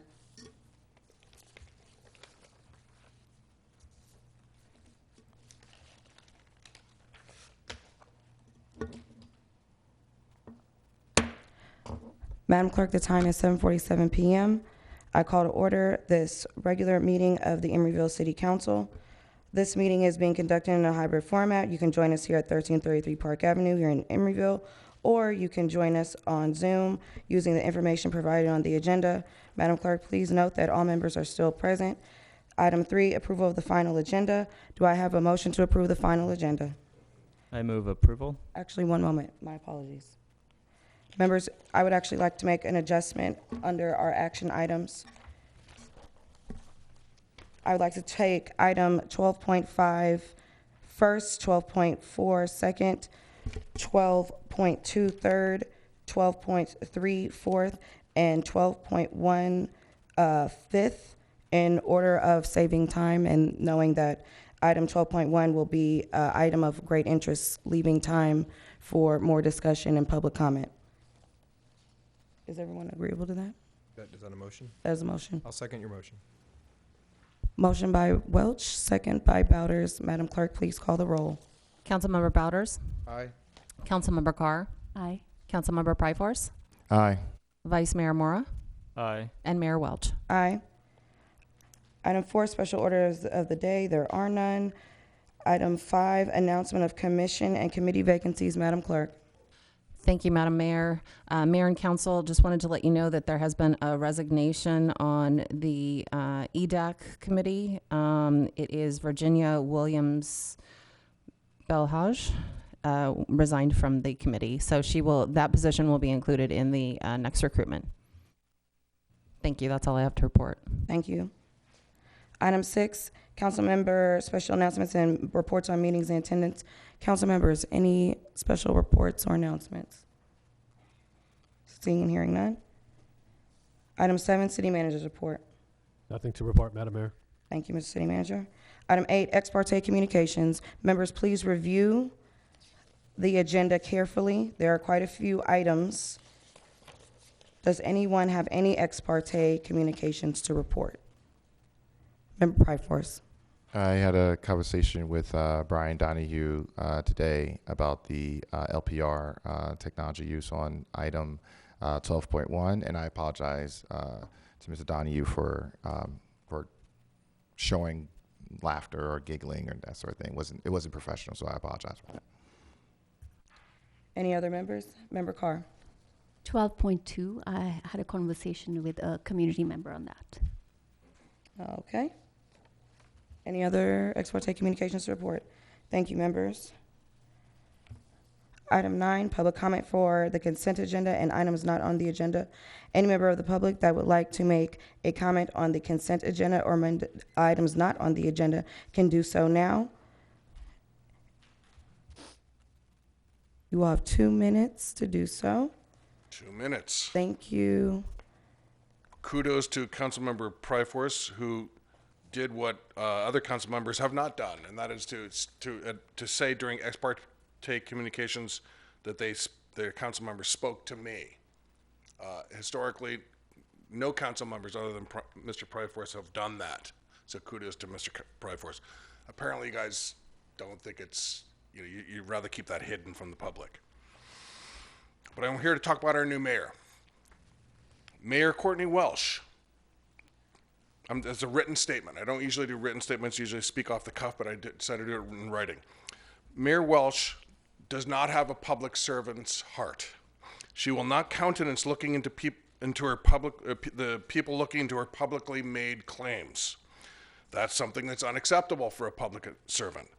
As you know, I do look into the veracity of claims made by Emeryville government officials, and while I was investigating her a while back, she used her official City of Emeryville campaign Twitter account to publicly call me a fuckboy. That's beyond the pale for a public servant. It shows us what's in her heart, and it shows us what she thinks she owes us. Mayor Welsh refuses to be held to account. Another unacceptable trait for a public servant. She refuses to return any calls or emails I put to her regarding her public work. She does not respect her constituents, the people of Emeryville, and she is not willing to do our business.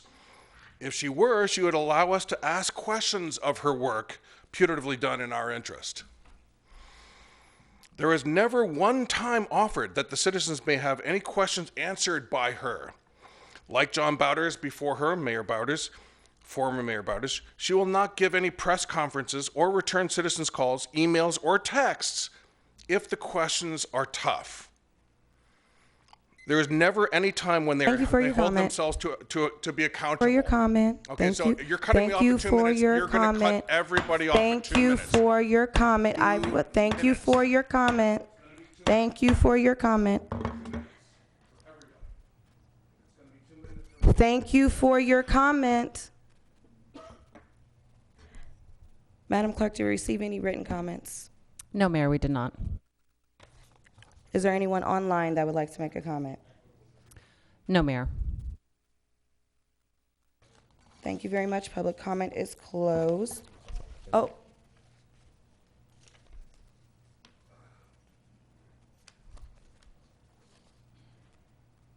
Madam Clerk, please set the timer for 2 minutes. Hello, everybody. My name is Andre Sanford. I just come in to the City Council meeting just to address my concern for safety. Emeryville has one of the most highest, or the highest, violent crime rate in the state of California. And I think that our district in Emeryville, also in Emeryville, should work together with the police department and install some real-time cameras that will allow for the police department to utilize those real-time cameras to ensure that we can fight against the criminals. These criminals are coming at us, coming at the citizens with weapons. They coming at us in real time with weapons, and they are strategic with their plot to ensure that our city is not safe and our district is not safe. I believe these real-time cameras have worked. I was the sorry about that. I was the administrative director for the city of Detroit from Chief Craig, and I've seen how that deter our crime rate. And now Detroit has been able to deter their crime and be able to fight the criminals. And I think that Emeryville and I think the District of 18 needs to fight the criminals with real-time cameras installed with the police department. So thank you. Thank you for your comment. Madam Clerk, did we have any, were there any online speakers? No, Mayor. Thank you. Public comment is now closed. Item 10 is the consent agenda. Motion to approve the consent calendar. We have a motion. Second. Motion by Bowers, second by Moore. Madam Clerk, the roll, please. Councilmember Bowders. Aye. Councilmember Carr. Aye. Councilmember Pryforce. Aye. Vice Mayor Mora. Aye. And Mayor Welch. Aye.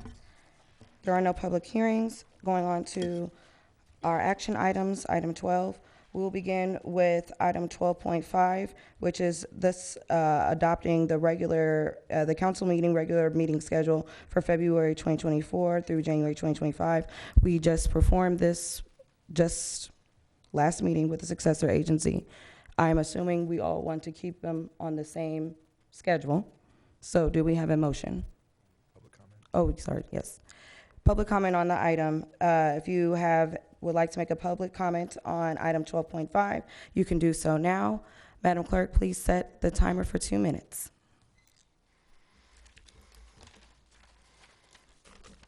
Okay, I was just held to 2 minutes last time I spoke. So that's what everybody's going to be held to for the next year. And if you don't follow through with that, to the mayor, I'm speaking to the mayor now, if you don't follow through with that, I will speak as long as you let other people speak, because you have to treat people fairly and equitably. It's the law. And so you'll have to have me arrested, because I'm going to keep speaking as long as you let other people speak. So it's your choice. You said 2 minutes, that's what it's going to be. To finishing up, there is never a time when the citizens may have any questions answered by by Mayor Welch. Like John Bowders before her, she will not give press conferences or return citizens' calls, emails, or texts if the questions are tough. There is never any time that the council hold themselves to be accountable, the council majority, I should say. Because of this lack of accountability alone, Mayor Welch is unacceptable as mayor or a city council member.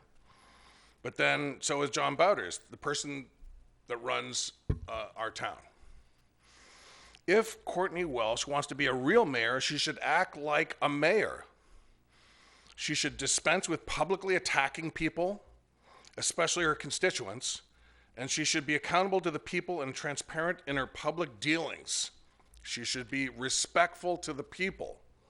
I know this is not something you want to hear, but if you're the mayor of Emeryville, you should be respectful to the people. You shouldn't be calling the people fuckboy and other epithets like that.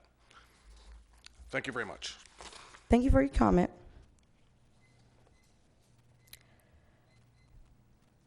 Members, do we have a motion? Motion to approve the calendar for the city council meeting for 2024 with 1 meeting regularly scheduled on December 10th and 2 in January 2025 on the 7th and 21st. I second. Motion by Bowders, second by Moore. Madam Clerk, the roll, please. Councilmember Bowders. Aye. Councilmember Carr. Aye. Councilmember Pryforce. Aye. Vice Mayor Mora. Aye. And Mayor Welch. Aye. Item 12.4, a resolution of the City Council of the City of Emeryville appointing standby officers. Do we have any staff presentation on this at all? Mayor, not a presentation, just wanted to point out that Exhibit A in the packet contained the current appointees for the council members, and that's what we were planning on moving forward with in 2024, unless anyone has any changes. Any clarifying questions on that? I would like to call for public comment. Any member of the public that would like to make a comment on item 12.4 can do so now. Seeing and hearing no one in the gallery, Madam Clerk, did we have any speakers online? No, Mayor. Did we receive any written comments? No, Mayor. Public comment is now closed. Members, this is pretty simple, and I believe Lorraine reached out to everyone previously and confirmed the standby officers. So with that, do I hear a motion? I move approval of the resolution. Second. Motion by Mora, second by Bowders. Madam Clerk, the roll, please. Councilmember Bowders. Aye. Councilmember Carr. Aye. Councilmember Pryforce. Aye. Vice Mayor Mora. Aye. And Mayor Welch. Aye. Item 12.2, resolution of the City Council of the City of Emeryville authorizing the city manager to execute a professional service contract with ABG Art Group. Do we have a presentation, Mr. City Manager? Yes, Madam Mayor, if you wish to have a presentation, we have Amber is here with a presentation for you. Please.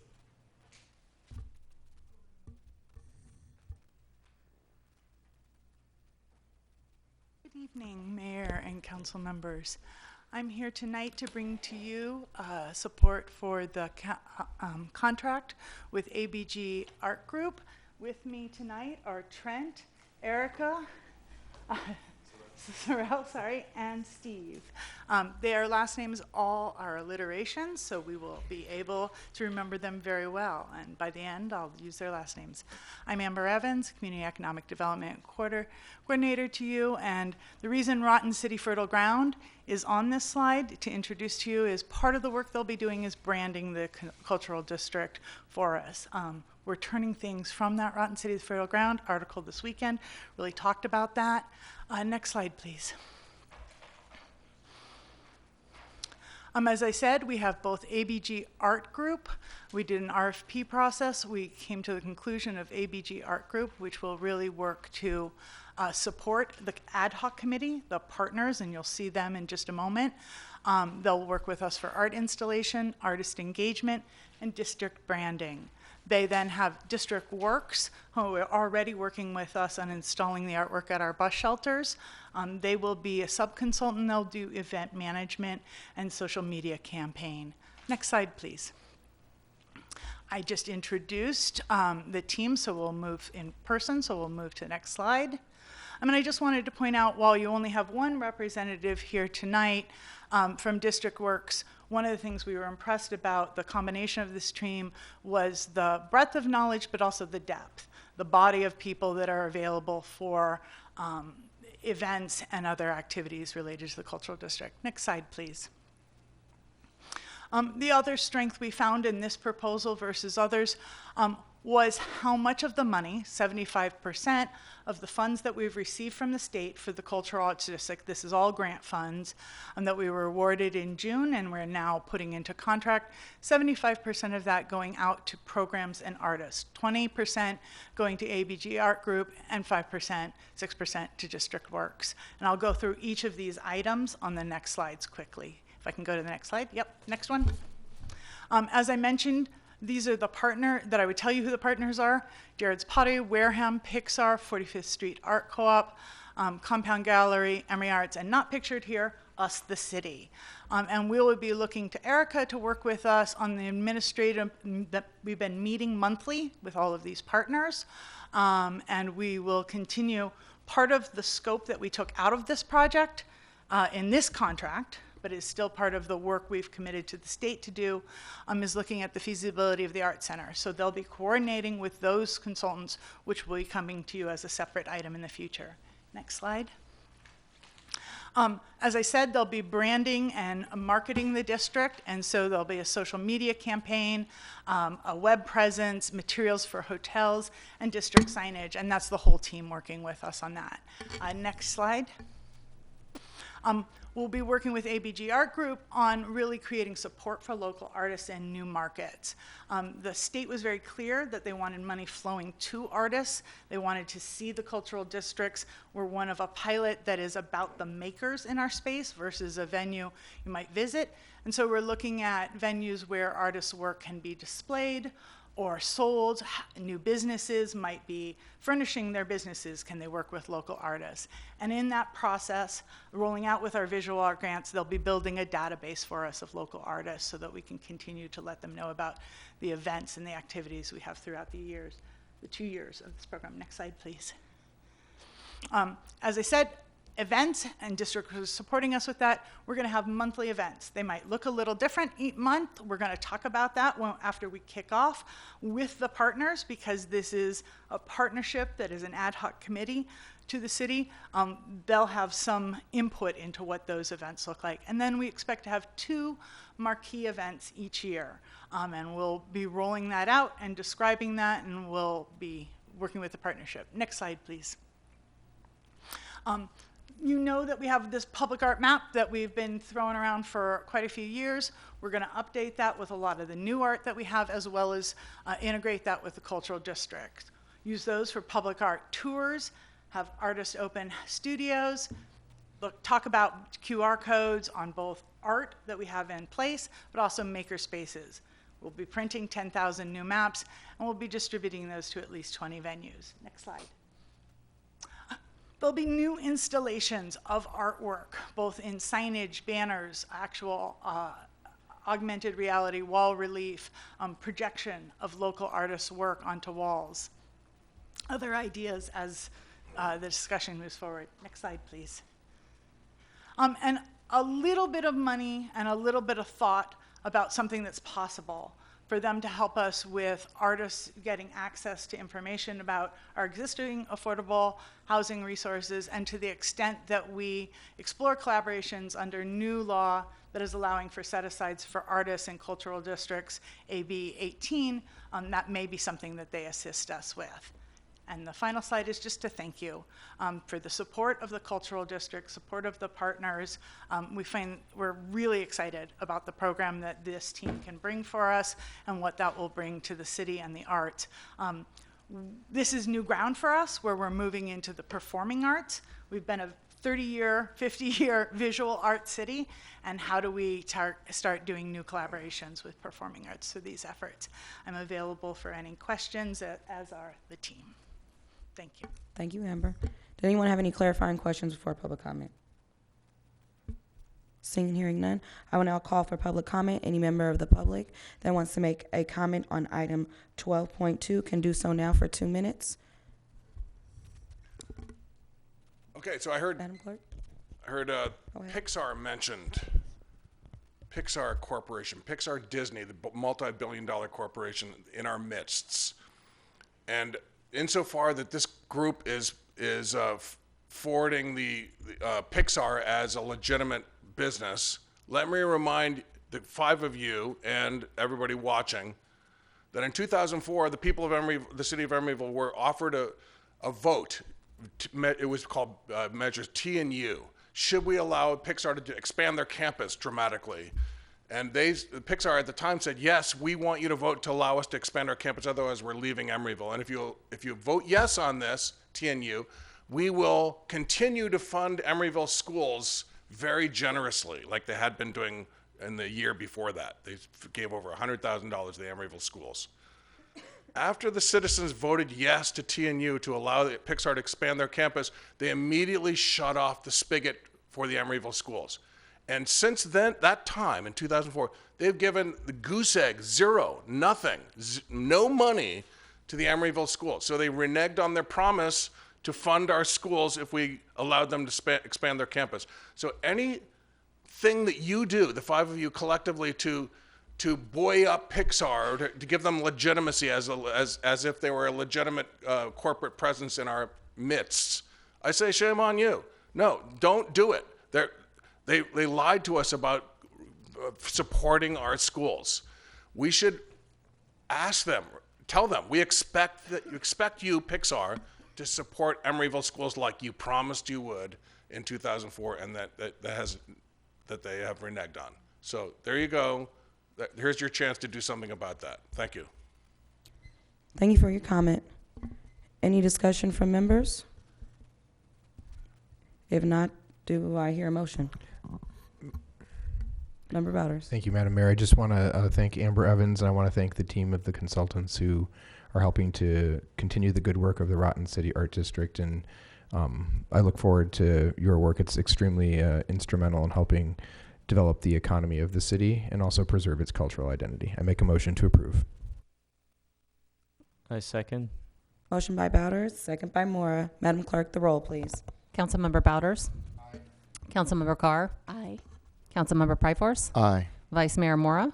Aye. And Mayor Welch. Aye. Motion passes. Thank you very much. Congratulations. On to item 12.3, resolution of the City Council of the City of Emeryville approving parking removal and extension of the red zone on the east side of Shelmount Street between 65th and 64th Street. Is there a staff presentation on this item? Request to waive presentation. We have a request to waive the presentation. Do we have consensus? Yes. Yeah. All right. Staff presentation waived. At this time, I'll call for public comment. Any member of the public that would like to make a comment on item 12.3 could do so now for 2 minutes. Seeing and hearing no one in the gallery, do we have anyone online, Madam Clerk? No, Mayor. Did we receive any written comments? No, Mayor. All right, public comment is now closed. I Members? move approval of the resolution. Okay. Second. All right, we have a motion by Morris, second by Bowders. Madam Clerk, the roll, please. Councilmember Bowders. Aye. Councilmember Carr. Aye. Councilmember Pryforce. Aye. Vice Mayor Mora. Aye. And Mayor Welch. Aye. Thank you. Moving on to item 12.1, resolution of the City Council of the City of Emeryville authorizing the city manager to approve the use of an automated license plate reader system within the city. Mr. City Manager? Thank you, Madam Mayor. We have Lieutenant Robert Alton here from the Emeryville Police Department to do a PowerPoint presentation for you, should you wish. Hello and good evening. Good evening. Lieutenant, can you just make sure you're speaking into the mic so people can at home can hear you? Thank you. Can you hear me? Yes. Good evening, members of council, vice mayor, mayor. Thank you for allowing me to give this presentation today. My name is Robert Alton. I am a lieutenant for the Emeryville Police Department. I started my career in law enforcement over 26 years ago here, and I care a great deal about this city. I've dedicated a large part of my life to the safety of this community that we serve. This is a presentation for an automated license plate recognition system as part of our public safety crime reduction strategies. It is my sincere hope that this presentation addresses any concerns and answers any questions you may have. Next slide, please. In June, the police department was asked by members of the Public Safety Committee for some crime reduction strategies. Staff came up with 3 main focal points: crime analysis, where and when crime is occurring, so we know where and when to direct our resources; community engagement, crime prevention tips, and active involvement. Recently, the police department implemented beat officers for the areas in the city from familiarity to strive towards better community involvement and engagement. Lastly, leveraging technology and equipment as force multipliers to be in more places at once with ALPR, which has been one of those strategies used in law enforcement throughout the state of California. Before we get into exactly what is ALPR and what it is not, I would like to give some background on the department, the city, and a 5-year average of crime statistical data. Next slide, please. The police department is budgeted for 58 total employees. That's 41 sworn officers and 17 professional staff. Next slide. The city of Emeryville is approximately 1.2 square miles wide with a residential population of 12,610 people. The population can swell up to 30 or 40,000 people during the daytime with people who work, visit, and shop in our city. Next slide, please. Before you is a breakdown of a 5-year historical crime analysis of the city. Larceny consists of stolen vehicles, grand theft, and petty theft. And what you can see is basically larceny will accrue for about 90% of all crimes in our 5-year span. Next slide. Now, there's some challenges of investigating crime. Lack of evidence. Some cases it can be time-consuming, and limited staff or resources. An example of one trend on the rise law enforcement has seen is organized retail theft. Typically, organized retail theft involves repeat serial offenders that target multiple jurisdictions and require investigators to coordinate with other law enforcement agencies to identify and share information for successful prosecution of such cases. Absent specific details such as video, eyewitnesses, DNA, latent prints, or specific vehicle descriptions, it can be challenging to get leads to identify and prosecute offenders. Next slide. This brings us into exactly what is ALPR, or Automated License Plate Recognition, or readers as it's commonly occurred. This assists law enforcement by automating previously manual processes to improve efficiency. They function to automatically capture an image of a vehicle and the vehicle's license plate. They transport the plate image into alphanumeric characters using optical character recognition. Then they compare the plate number acquired to a database known as the hot list. If a hot list vehicle has been observed, it alerts officers patrolling the street with a pointer system, thus acting as a force multiplier. So what is a hot list? A hot list is comprised of stolen vehicles, stolen license plate, amber alerts, wanted persons, and subjects under criminal investigations obtained from the California database called SVS, or Stolen Vehicle System. LPR does not have any facial recognition. It is not used for traffic enforcement or immigration enforcement, and the data is automatically purged unless evidence in a criminal action. Next slide. Are there laws regarding the use of ALPR? The answer is yes. SB 34 requires transparency of ALPR implementation, policy, security, and notification of any data breach. It also requires law enforcement operators to have and post usage and privacy policies to ensure that the collection, use, maintenance, sharing, and dissemination of information is consistent with respect for individuals' privacy and civil liberties. SB 34, also called the California Values Act, ensures that no state and local resources are used to assist federal immigration enforcement. This includes ALPR data. Federal and out-of-state law enforcement do have access to our ALPR system. Next slide. ALPR images. When are they reviewed? The simple thing is when required based upon the need to know. To locate stolen, wanted, and subjects of investigations for vehicles, locate and apprehend individuals subject to arrest warrants, locate witnesses or victims of violent crime, locate missing children, which is amber alerts, and locate elderly missing adults, which would be silver alerts. Next slide.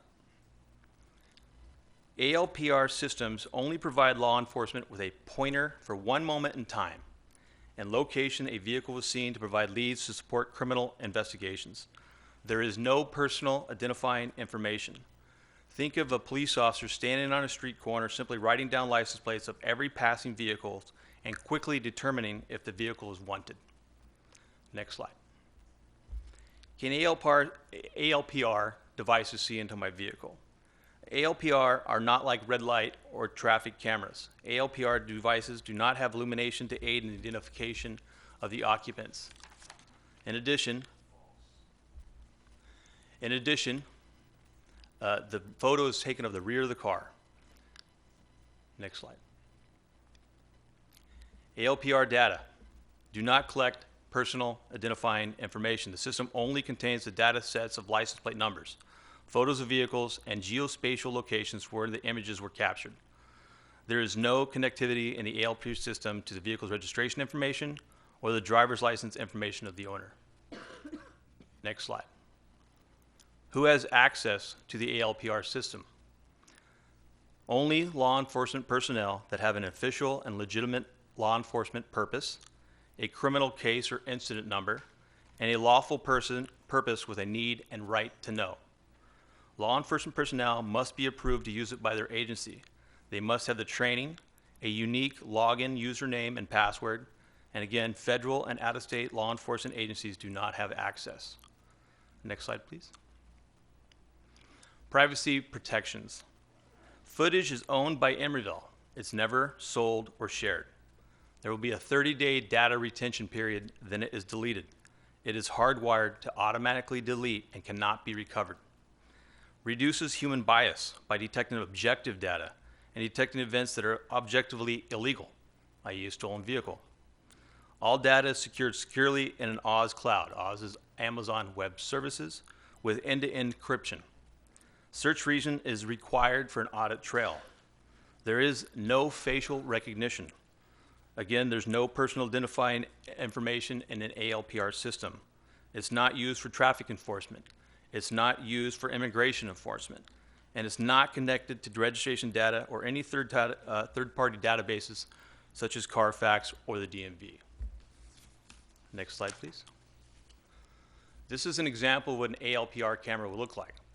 It's self-efficient, powered by solar. Next slide.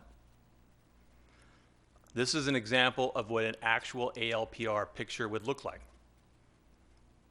It works 24 hours a day, 7 days a week, and it has real-time crime alerts. If a vehicle passes by a camera, it'll alert the officers in the field whether or not it's wanted.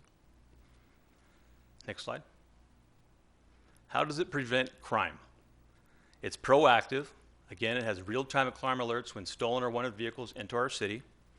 It's investigative, as in clearance rates increase, crime rates will decrease. ALPR cameras serve as a deterrent.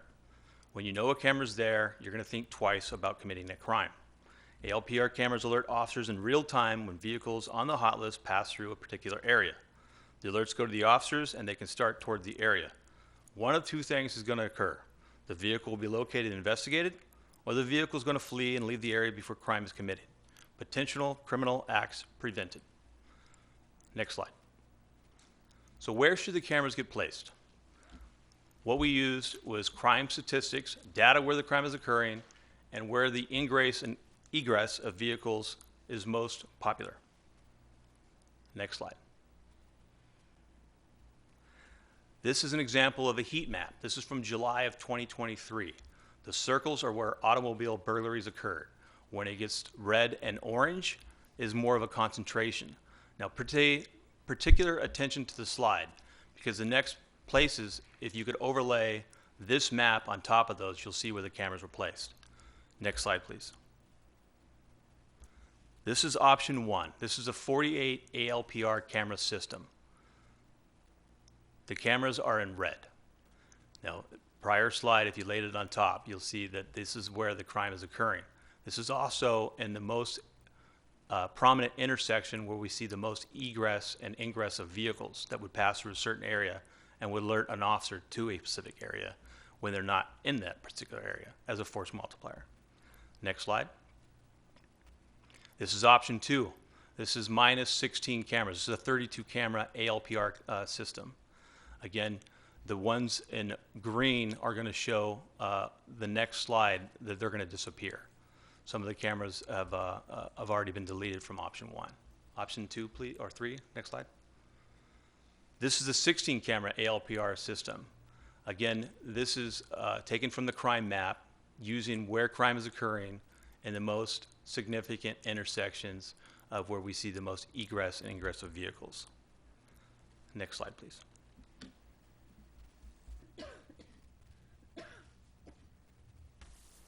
This is the cost. There's a one-time installation fee plus $3,000 a year for each ALPR camera. Each camera includes all secure cloud storage, maintenance, and repair of hardware, plus unlimited users to the software. These ALPR cameras are working 24 hours a day, 7 days a week, rain or shine, and are used as a force multiplier as part of a crime reduction strategy to best be able to direct our resources more efficiently. Next slide. Our policy, 429, requires law enforcement purpose only. There's an individual login and password. All users are going to receive training and must acknowledge the policy. All searches are tracked and recorded, and there will be routine administrative audits. Next slide. ALPR sharing amongst California law enforcement only. I emphasize California law enforcement. To reduce crime, provide a safer community, collection of evidence, better coordinate and communicate with each other, which is California law enforcement, and network.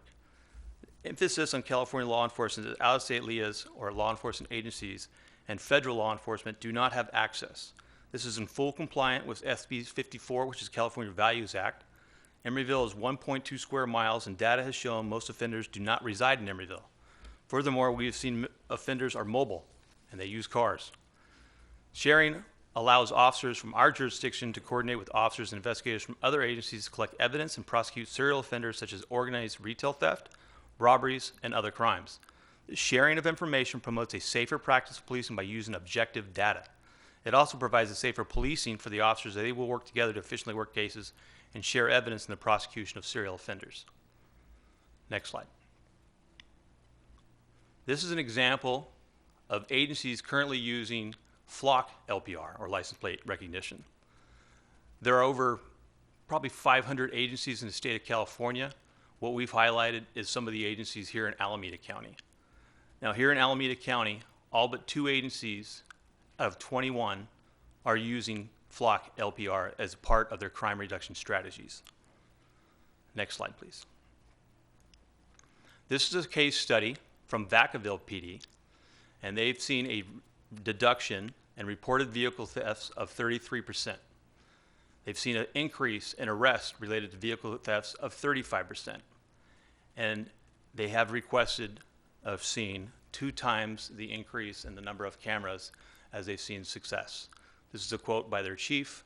Word has gotten out about these ALPR programs, and folks that are in the business of stealing cars will typically do a little bit of research to find out that a city that has an ALPR program, they want to avoid them.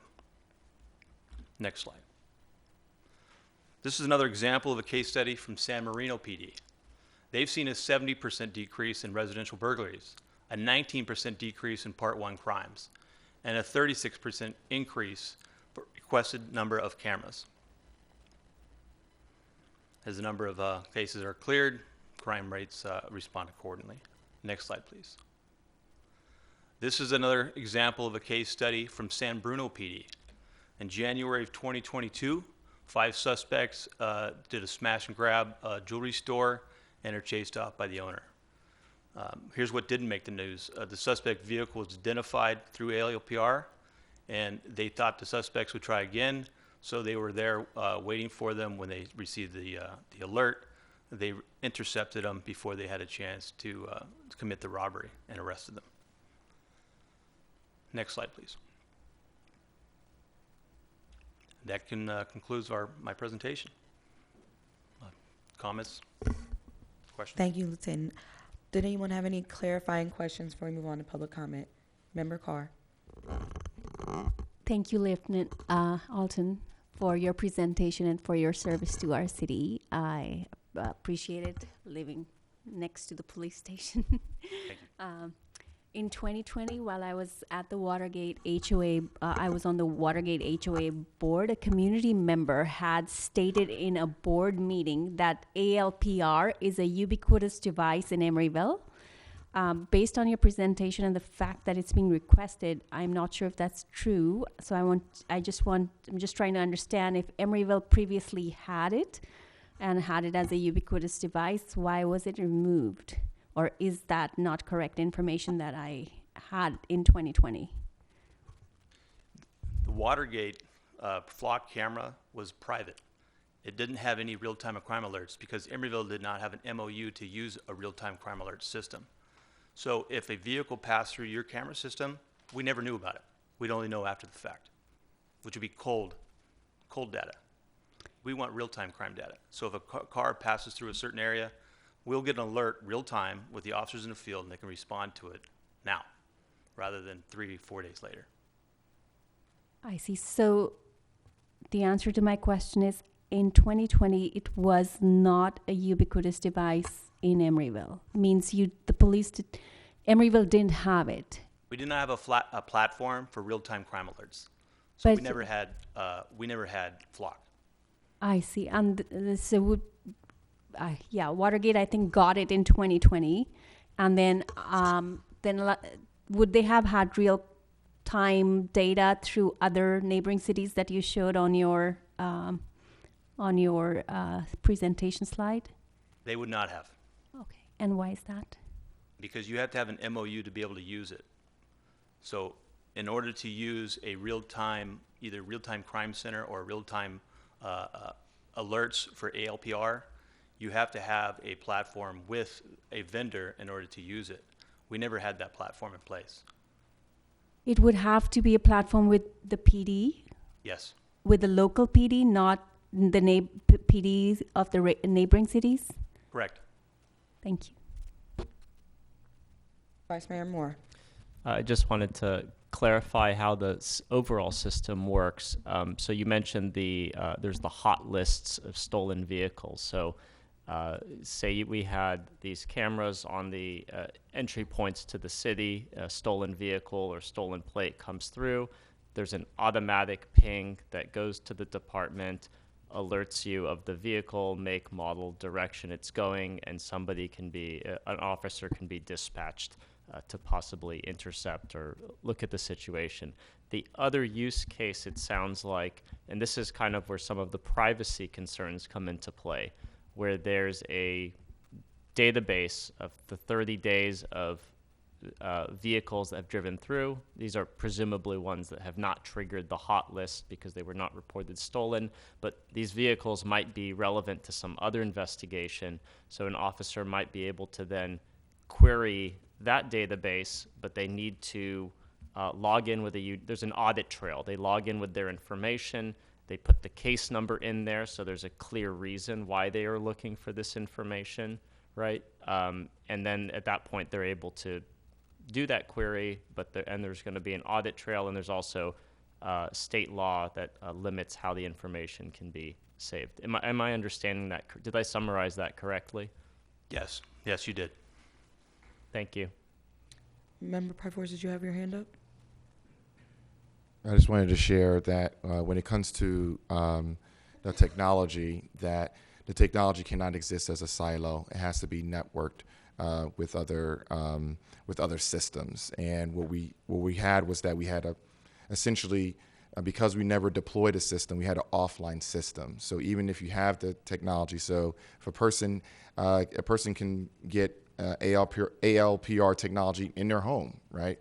But because it's not connected to a system, then it could identify a vehicle. Maybe not. I'm not sure how much data would actually be present that they could access, but it wouldn't be able to be coordinated in terms of through this ecosystem of cameras, if I'm understanding it. Yes. So a private business or a private resident can have an ALPR camera. They will never receive an alert. So private businesses can elect to share their ALPR camera with the police department. And the police department will receive the alerts. And then we respond to those alerts if a vehicle on the hot list triggered the alert. And officers are rolling around in their patrol cars with that system running in the background, and they get the alert. It can also be run by dispatch. You can have a monitor in your lineup, which will tell an officer or people when a felony vehicle passes through a certain area. That's why a lot of law enforcement agencies are calling it a force multiplier. You can be in one part of the town and receive the alert at another part of the town and start responding to and hopefully prevent another crime from occurring, or intercept the vehicle and do an investigation. Any other questions, members? A question? Okay.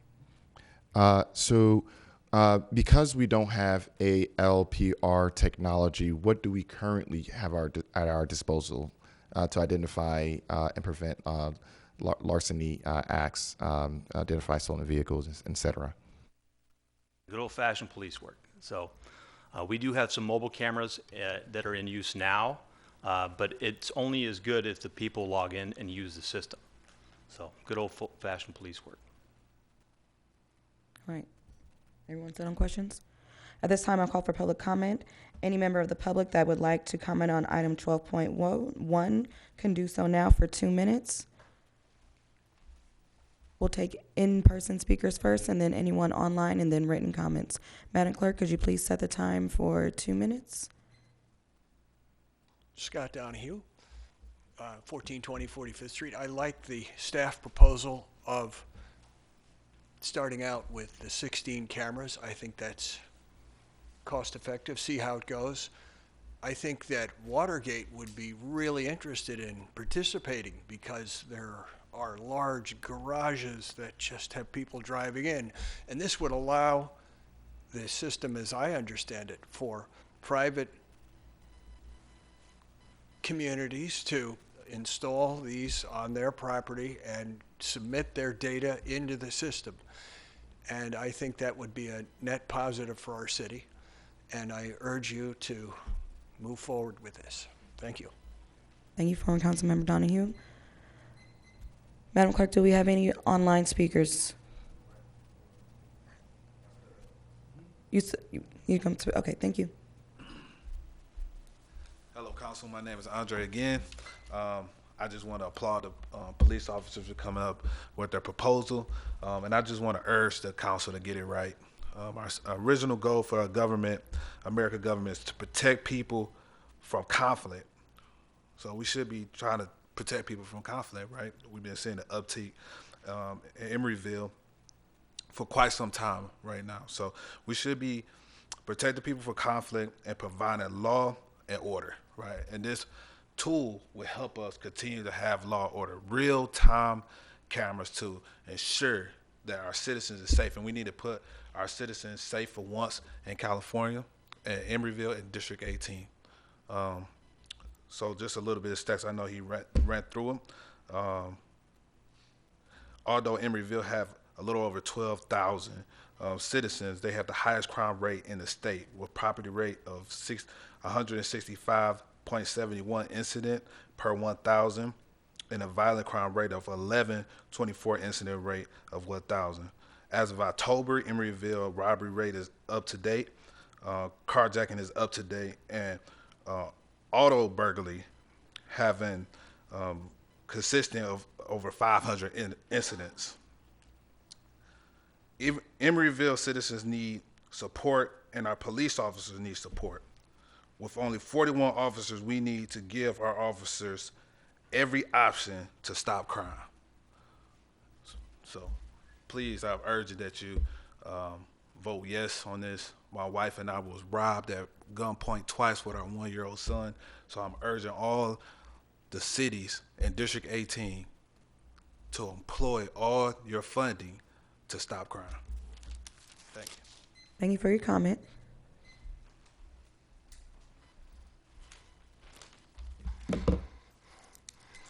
You had a cop here asking for more money. Just bear that in mind. They're always asking for more money. Okay, so I listened to the presentation made to the Public Safety Committee meeting, and Lieutenant Alton, who just spoke, said these license plate readers substantially reduce crime. He said that every city in the Bay Area has these license plate readers except for 2. So we have to ask, if they are so good at reducing crime, and almost everybody in the Bay Area has them, then the crime rate should be decreasing in the Bay Area substantially as a result. Are we saying that? No, we're not. And I know, because first of all, I'm aware of that that's not happening, and also I checked. I called several Bay Area police departments over the last couple months, and city managers and who have license plate readers installed, and I asked if their crime rate is substantially gone down, and the answer is no. And I didn't ask a leading question. I didn't say, since you've gotten your license plate readers, has your crime rate gone down? Because that would be a leading question. They would tend to answer yes, because they don't want to look like buffoons for spending so much money in a boondoggle. So I just asked, is your crime rate going down? And they said no. Every time police officers are given, or the police departments are given new tools meant to improve public safety, they end up abusing citizens with it. Every time. Tasers, CS gas, rubber bullets, etc. And this will be abused. Mark my words. As surely as the day follows the night, this will be abused.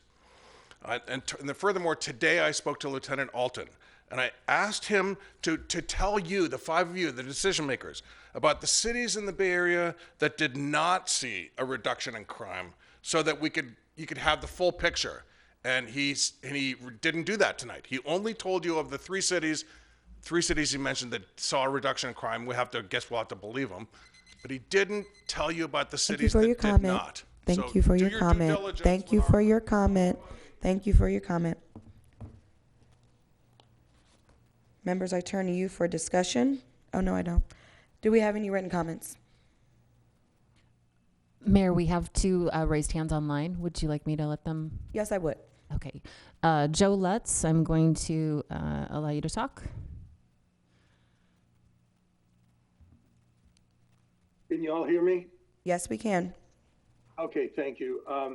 thank you, City Council, for having this important subject here. And a shout out to Emeryville Police for their professionalism and support to Watergate. We really appreciate it. I'm going to keep it, I'm going to change my speech because of the 2 minutes. We did install flock and it performed as usual, but as Lieutenant Alton indicated, without a law enforcement sponsor, we don't get any of the alerts. And so we have no pre-event notification and we have no follow-up. With Emeryville having flock involved, when we reinstall our systems, we would be able to alert Emeryville to cars that are involved in actions on our property and have them research it and follow them up, and also pass that on to adjacent agencies for follow-up and apprehension. There's no doubt that apprehensions go up, and as apprehensions go up, crime goes down. So I am definitely in favor of that. Thank you. Thank you for your comment. We have a second speaker, correct? Raising their hand. Yes, Mayor. Laura, I'm going to allow you to talk.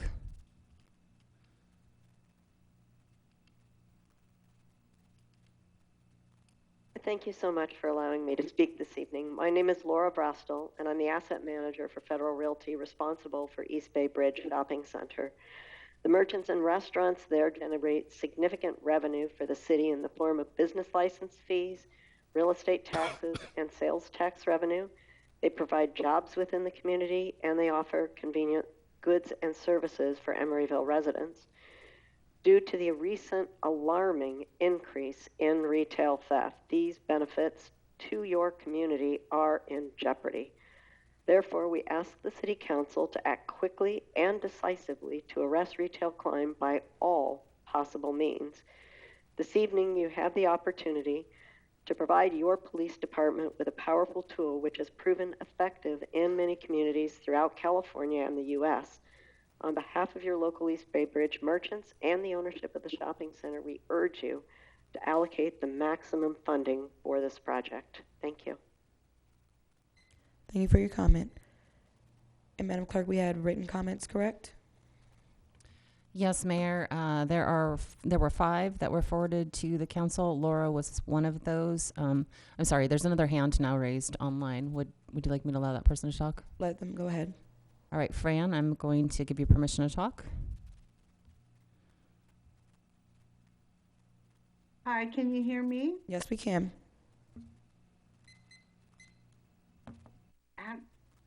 How do I unmute?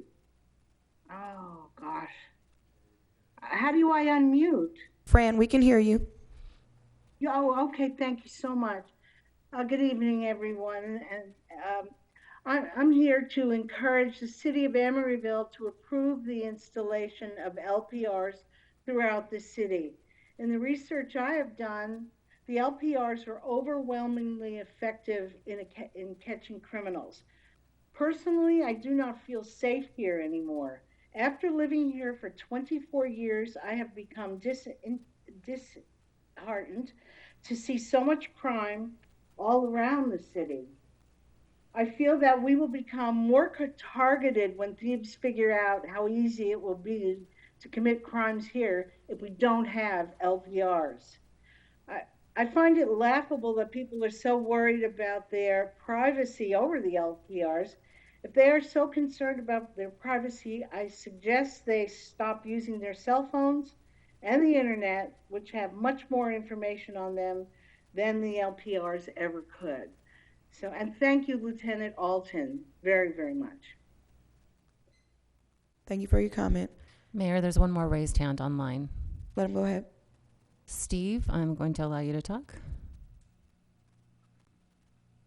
Yep. Can you guys hear me? Yes, we can. Please proceed. I'm Steve Lamb, and I live at 1586 Brunswick Lane in Emeryville. As we all know, crime in Emeryville and surrounding areas is at an all-time high. Emeryville also has a small police force that is unable to provide adequate coverage for the city during various hours of the day. These two factors have created an environment that has made the city unsafe for its residents. Instituting technology that can supplement the already great work our law enforcement officers are performing will give the city an advantage in battling crime. The ALPR is a proven technology that is a crime deterrent and, above all else, a tool that can effectively aid in the capturing of wanted criminals and stolen vehicles. Emeryville is also a city that borders Oakland and Berkeley, two cities that are now known more for their recent spate of crime and vehicle theft, and is the first city visitors from San Francisco encounter right after crossing the Bay Bridge. These additional factors also make Emeryville a prime location for any criminal activity moving through the Bay Area. I implore you to approve the 48 camera proposal so that Emeryville and its police department can provide the maximum coverage for its residents. With the already stated factors above, our city requires a constant monitoring system.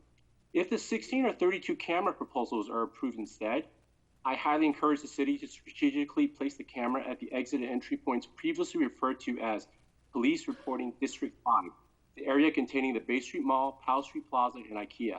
This is where most crimes have been and are continuing to occur. Thanks for your time.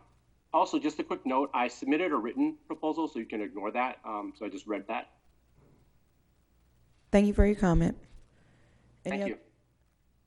Any other raised hands, Madam Clerk? No, Mayor. Okay. And we can read the remaining written comments into the record for 2 minutes. Okay, this is from Bobby Lee. I'm writing in support of the license plate reader proposal. While ALPRs won't stop all crime in Emeryville, they give our police force a critical, proactive, and always-on tool for crime prevention, investigations, and enforcement. With a small force and a population that varies dramatically throughout the day, our officers should have access to best-in-breed technology to be more efficient and effective in their policing duties. Having previously attended the Public Safety Committee meeting to learn more about this proposal, I believe ALPRs are a tool that has been needed for a very long time in Emeryville.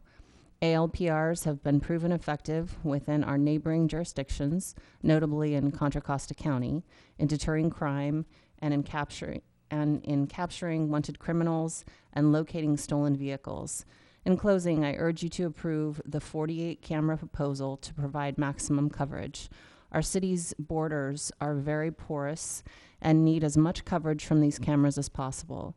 If you were to consider approving the 16 or 32 camera proposal instead, I urge you in the police department to consider moving more cameras into the entry and exit points around the police reporting District 5 area where the Bay Street Mall, Powell Street Plaza, and IKEA are located. This is where many crimes currently occur, including those that have most recently grabbed national news headlines. Thank you to our police department and council for researching and considering the ALPR solution. Thank you. Next written comment, please. Next one is from Taylor Hanson. Dear Emeryville City Council, on behalf of the Bridge of Emeryville Mixed Use Community located at 1325 40th Street, I would like to write in support of the Emeryville PD's project to protect project to bring LPR technology back to Emeryville. We, Decron Properties, are the owner and operator of the apartment and retail community. We consistently receive complaints of car break-ins and other security issues at our property. We strongly believe that this technology will help reduce crime in our area of the city and in the city as a whole. LPR has proven to be a successful way to deter and solve crime. It has widely been adopted by all the communities around us, including Berkeley and Oakland. I hope you will all vote yes to LPR. Best, Taylor Hanson, Director of Asset Management, Decron Properties. Thank you. Next written comment, please. Next one is from Susan Candell. Dear Mayor and Council members, I am Susan Candell, current council member and former mayor of the city of Lafayette. I'm not here representing my city, but I just wanted to share with you our success with the automated license plate readers in our city. Lafayette was one of the first cities in Contra Costa to have our police department install surveillance cameras at key strategic locations in our city. Yes, those first cameras were clunky and required a lot of maintenance, but within the very first years of their use, not only did our crime rate reduce substantially, but our solve rate for crimes made dramatic improvement. By updating the tech as we learn more, Lafayette is approaching 90% solve rate for major crimes in our city, which is unheard of for cities. This is absolutely due to the license plate readers and other tech we have employed. I also want to stress for you the very important privacy issues with our cameras. The information gathered has not and will not ever be used unless an active crime is trying to be solved. Privacy for our residents is so important for so many reasons. So year after year, we resolve to them that they can trust our police department to only use this for solving major active crimes and nothing else. And over the years, they have learned to trust us, and keeping our solved crime rate at such a high level without any complaints for privacy issues is the proof that we are doing the right thing. I want to offer to you any advice you may need in rolling out the readers. Lafayette PD has a super high-tech, non-sworn officer who has single-handedly helped multiple cities with their cameras. He even expanded his role and is helping fire departments across the Bay Area by installing major camera systems on ridgelines that can detect wildfires and domestic fires in their earliest stages. All of these images are now going throughout Lafayette's command center. Is there one remaining comment? There is one more, Mayor, yes. This is a continuation of Betsy Cooley. She wrote in regarding 2 issues. I strongly recommend installing LPRs. Many of the reports I hear about various crimes in the Bay Area often mention they involve stolen cars, cars with stolen license plates, and or cars without visible license plates. I believe that focusing attention on vehicles that are either reported stolen or have stolen plates or no license plates would help to reduce crime in this area. News reports recently have indicated the neighboring cities of Berkeley, Oakland, and I believe San Francisco are or already have installed LPRs. And if it becomes known that Emeryville is not participating in this area-wide attempt to reduce crime, it seems likely we would become more of a target. Betsy Cooley, 36-year resident of Emeryville. Those are all the written comments we received, Mayor. Thank you, Madam Clerk. Members, I turn to you for discussion regarding this item. You raised your hand? Okay. Vice Mayor Moore. Thank you. And thank you for the presentation, Lieutenant Alton. So I chair the Public Safety Committee where I serve with Member Pryforce, and I just wanted to say to the council, we worked closely with the police for several months, making sure to look over the details of the proposals, look into how the systems would work, and also making sure that privacy concerns are being taken seriously before we brought this to the council. Based on everything we've heard, I think this is an essential tool for our police that is quite overdue. I think there's a lot of technology out there, and it's really doing a disservice to the city to not be taking advantage of something that works, and it's almost obvious how potentially effective it can be.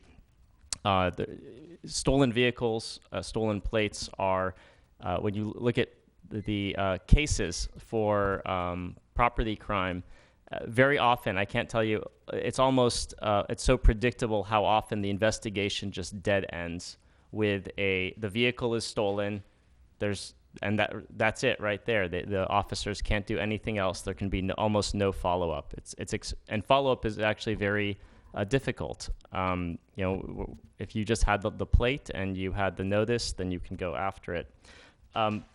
I have spoken with numerous mayors and council members, and the response is overwhelming. These cameras do work.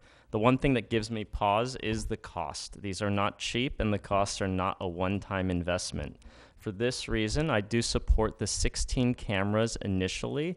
I plan to ask the Public Safety Committee to closely monitor the monthly performance of the cameras if we do approve the proposal, and also note the impact on investigations. Let's document how well these work in Emeryville. And then at that point, additional cameras can be requested as needed.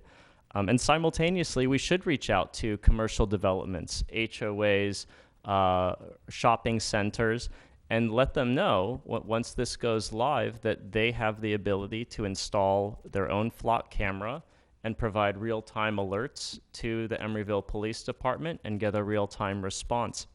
I think that would be a tremendous win-win situation. I think many buildings would jump at it, and that initial 16 camera deployment can potentially be augmented significantly at no cost to the city. Thank you, Vice Mayor. Member Pryforce? So I just want to say thank Emeryville Police Department for an amazing presentation. Thank you, Lieutenant Alton, and I just want to thank Councilmember Mora. I'm sorry, Vice Mayor Mora, who is the chair of the Public Safety Committee, and serving with him and bringing this to the City Council. So the people want the cameras. I think we would be remiss in not acknowledging that. I believe the question is how many cameras, and I lean towards a scenario where we already heard one community say we want a camera, where several communities are saying they want cameras, and we don't have enough cameras for everyone, and so if we go for the 16, then they're at strategic locations, yes, but they don't provide us, I would say the recommended coverage. And we've already seen earlier this evening where decisions related to accessibility and door accessibility came down to HOA communities, and I'm speaking on behalf of renters, as someone who's forming a tenant union, as someone who's been on a tenant board for several years, that renters may not have as much of a voice when it comes to having a camera in their community, because we don't have HOAs that determine that. That falls on mighty corporations for many of us. And so, 65th Street, Courtyard 65th Street, we want a camera. And I'm sure other communities will say, well, we want a camera as well. And so, and I don't want to play Hunger Games with cameras. I think that, as you can see from the list, the presentation that was provided to us, that Emeryville is in a dark zone when it comes to this kind of technology and this kind of technology use.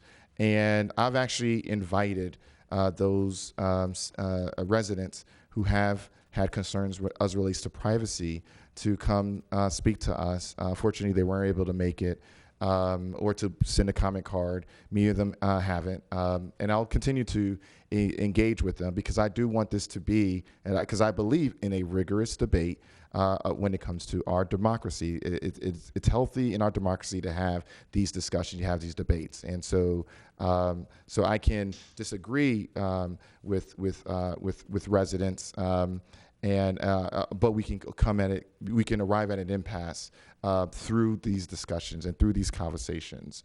I have invited them. I've heard their concerns, and it's something that I have adamantly have brought up to our public safety committee, and the public safety committee has been a joy to be on. The difference between Trayvon Martin and George Floyd is a camera. And unfortunately, the Trayvon Martin tragedy, we weren't able to see, but we heard.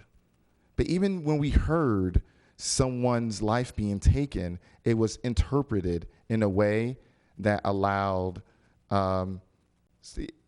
someone that I believe, I'm not going to get into any legal issues by going into the Trayvon Martin tragedy, but we all familiar with the George Floyd tragedy because we saw it. We didn't just hear it, we saw it.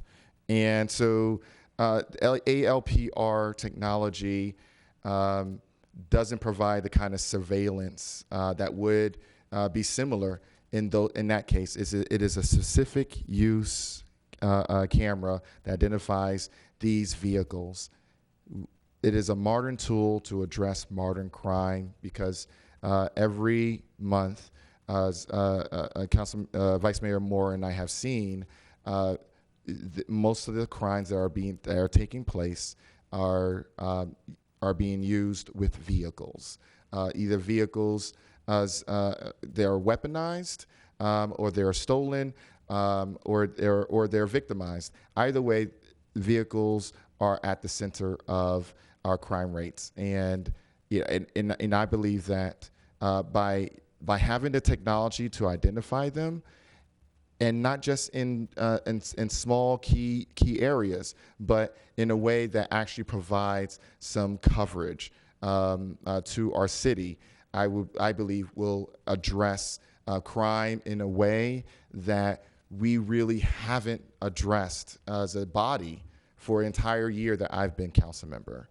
And so I believe that 2024, a great start to 2024 is with the policy that can actually do something as it relates to our crime rates. And so I'm standing with the people, but I also want to encourage that we consider we do consider the cost, but we do consider the benefit of having the maximum amount of cameras as was presented on our, it was presented by Lieutenant Alton. Thank you. Any other members with comments? No? Any other members? No? Okay. I did have a question, Lieutenant Alton. You might have the answer to this. The placement of the cameras that was proposed on all three proposals, those can be negotiated, correct? Yes. Okay. So what would the process look like if we wanted to maybe place some cameras in different spaces? We just only look at two main factors. Where's the crime occurring, and do we have an intersection where we can mount the camera to, as well as the egress and ingress of vehicles. So if there's a intersection where only a few or dozens of cars only pass through, and there's another intersection where hundreds of cars pass through, we want to put the cameras where more cars pass through in order to get more real-time crime alerts. Okay. So the concerns of some residents who perhaps want placement in different parts of the city, that is something that can be explored. Yes. Okay. Thank you. And appreciate your presentation. Members, I do have to agree with a lot of the public comments and echo that I feel like this is something that, one, would help our law enforcement with all of their efforts. We're obviously a smaller city and we have a smaller police force. They cannot be everywhere at all one time. You also cannot just tell when a vehicle is stolen. Unfortunately, this is something our neighbors have implemented. And I know, and I've heard similar to Vice Mayor Mora, that they have seen success with tracking folks, especially those who rely on vehicles to commit the crimes that they're involved in. We know that this is just not something that's going on in Emeryville. It's a regional issue. We know that we don't see a lot of the violent crime that goes on in some other municipalities, but we are a target for retail crime. And the majority of the retail crime that we are seeing now, unfortunately, is organized retail crime. And we've all seen the videos. We see how it is orchestrated, and the majority of the time, individuals are using vehicles to escape, to run off with thousands of dollars of merchandise. And it's impacting not just our businesses, but really the quality of life of our residents and the experience of the people who come into Emeryville to work as retail employees. Nobody wants to work in a place that is constantly getting robbed and hit and under that type of stress and that strain, because you don't know if it's just they're going to come in and take items and leave, or if it's going to turn into something that's more confrontational. So people who are committing crimes are utilizing technology They are utilizing vehicles in a way that makes them very hard to track if you are just relying on beat officers happening to be in the right place at the right time. You're leaving it up to chance. This is an opportunity for us to utilize technology in a way that will help support our police force and their efforts, and also be a part of a regional network, as all of our neighbors are dealing with this same type of activity, organized retail crime, and some are dealing with the added issue of violent crime. So I'm in support of this, and I would like to make a motion to approve the use of an automated license plate reader system within the city. For how many cameras? Yes. There's For the proposed 16 I cameras. second. Motion by Welch, second by Mora. Madam Clerk, the roll, please. Councilmember Bouders? Aye. Councilmember Carr? Aye. Councilmember Pryforce? Can I introduce another motion? That we can't do that at this time. I apologize. You have to introduce a Okay, because I motion. tried to raise my hand. No, Okay, Point of order, may I make a point of order? please. We can complete the vote, and if somebody in the majority decision wishes to make a motion to reconsider, a motion for reconsideration can be made. If that motion passes, you can reopen debate. Is that correct, Mr. City Attorney? Yes, that is correct. Thank you. Aye. Vice Mayor Mora? Aye. And Mayor Welch? Aye. Motion passes. Okay. I'd like to introduce another motion for, I'm sorry, go ahead. No, okay. You guys tell me what I need, I believe you would make a motion for reconsideration of the prior vote. Okay. I'd like to make a motion for reconsideration for the passage of, for the approval of ALPR technology cameras use for 32 cameras. Is there a second? Point of order, a motion for reconsideration is just a motion to redebate. It's not to make a new motion until we've made a motion to redebate. Is that not correct? Thank you. It's not a debate. As a friendly amendment, are you making a motion to reopen the debate so that you can then make another motion? Yes. Okay. I will second the motion for reconsideration as a courtesy. Yes. So, yes, I'd like to make a motion. Vote on that. Okay. Oh, okay. Councilmember Bouders? Aye. Councilmember Carr? On the motion to reconsider. Just to have the debate again. That's all we're doing. Aye. Councilmember Pryforce? Aye. Vice Mayor Mora? Aye. And Mayor Welch? Aye. Okay. Member Pryforce?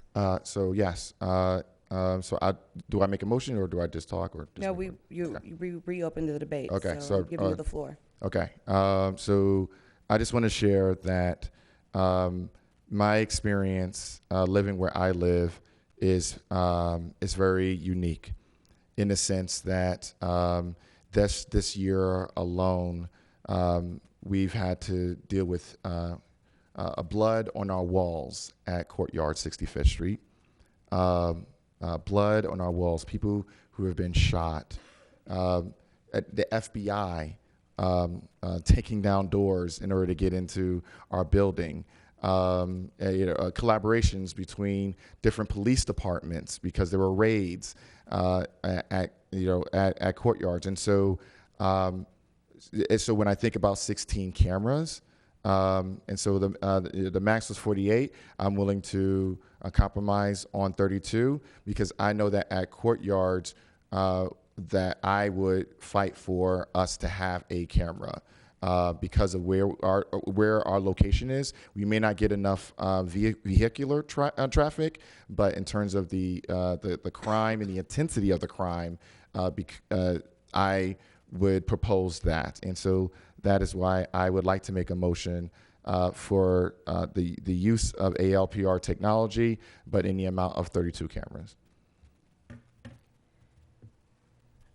Member Pryforce, so what you are asking is to increase the number of cameras to, how does that apply to Essex then implementing cameras around the property? The courtyards. So when we talk about ALPR technologies, more than likely they are being, if they're being purchased, not by a city, they're being purchased by a homeowner or a property manager. Corporations renters that we deal with, our gates don't open. I know there's one gate at Courtyards that hasn't been repaired in about 4 months. And so to ask them to then incorporate technology, they use dummy cameras. So cameras that look like they're functioning, but they don't actually function. And that's still different from ALPR technology, because that has to do with a platform and network and that sort of thing. And so to place the burden on renters, especially, to deal with property managers, especially a property manager like Essex that is not responsive to the needs of its residential communities, to deploy and purchase this kind of technology.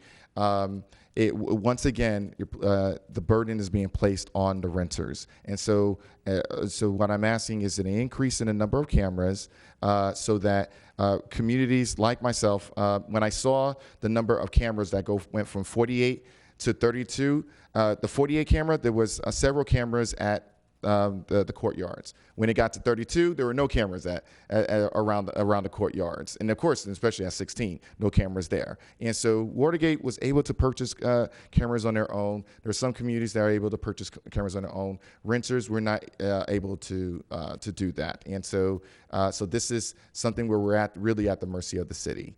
And so that's why I asked for an increase in the number of cameras. And so that's why I would like to make a motion to a similar motion, but with an increase the number of cameras to 32. And so I'm willing to compromise from 48 to 32. So to Lieutenant Alton's point before, this map is a proposal. We could then, and correct me if I'm not stating this correctly, Lieutenant, if we wanted to redesign the map to make it, to address maybe some concerns where there is more housing units, because the Christie Core, which the Courtyards is a little bit off of the way, but if we wanted to revisit the placement, we can do that, correct? Yes. Okay. Okay, so for the record, we can revisit the placement of the cameras. So if you, Councilmember Pryforce, your concern is the lack of cameras that do not go as far, I guess we're saying north, correct? Yes. So we can address that before we finalize any placement or installation. That is correct? And we have it up, let me bring it up. There's a significant cost increase when it comes to. Chief, hi, how are you? Good evening, Chief Jennings. So the cameras that we put in place were a proposal. And so, again, what Lieutenant Alton said was done robustly through our whole department, working with city staff also to determine the highest level of efficacy for the cameras we put in. And so this is not the body to put into where we're going to put the cameras. And so Councilmember Pryforce's concern is that there's not enough traffic, and that's correct. He's off the beaten path. These are not shot spotters. These are for vehicles. So it would be, it's going to be interesting to see where we put the cameras, because from my mind, we're putting it in where you're coming in on 40th Street, Powell Street, when you're cutting across Hollis Street. Those where the cameras are going to go. So the proposal for the less cameras you have, there's going to be gaps. Right. And we understand that. And we're hoping that our fellow business people and our fellow home associations will participate to build up the system. But there will be gaps. And we'll determine where we're going to put the cameras based on the data to get the most bang for that particular camera. And there will be some people who won't have cameras around them. Like when East Bay Bridge was asking for cameras in the area. There will be on the outside of the area. We're going to be in if we were back to the film, to the slide, you'll see it's on the rim of the city. And that's what we'll have. Vice Mayor Moore. So just to follow up on that point, I think when the 16 camera proposal was originally discussed in public safety, there was an idea that if you could use those to kind of surround the city, so people entering the city would then get captured by you would log those vehicles. But I do notice in this map, the 16 camera, seems like northern Emeryville is, those entry points are no longer covered. So could we perhaps provide some additional direction where if we did the 16 cameras, it's a balance of perhaps not just these hot spots, but also you're trying to get points, people entering the city so that we get an alert when somebody enters the city and it triggers one of these stolen vehicles or plates. Is that a reasonable approach, I guess, to fine-tune things? Of course, yes, that's a reasonable approach. That's, I think I was alluding to that we're going to be looking at the outside of the city, people coming in. And the maps that we have were not concrete maps. That was just an example of what we had, we hadn't gotten. Could we even take the 16 camera proposal approved here potentially and then maybe fine-tune the placement in public safety?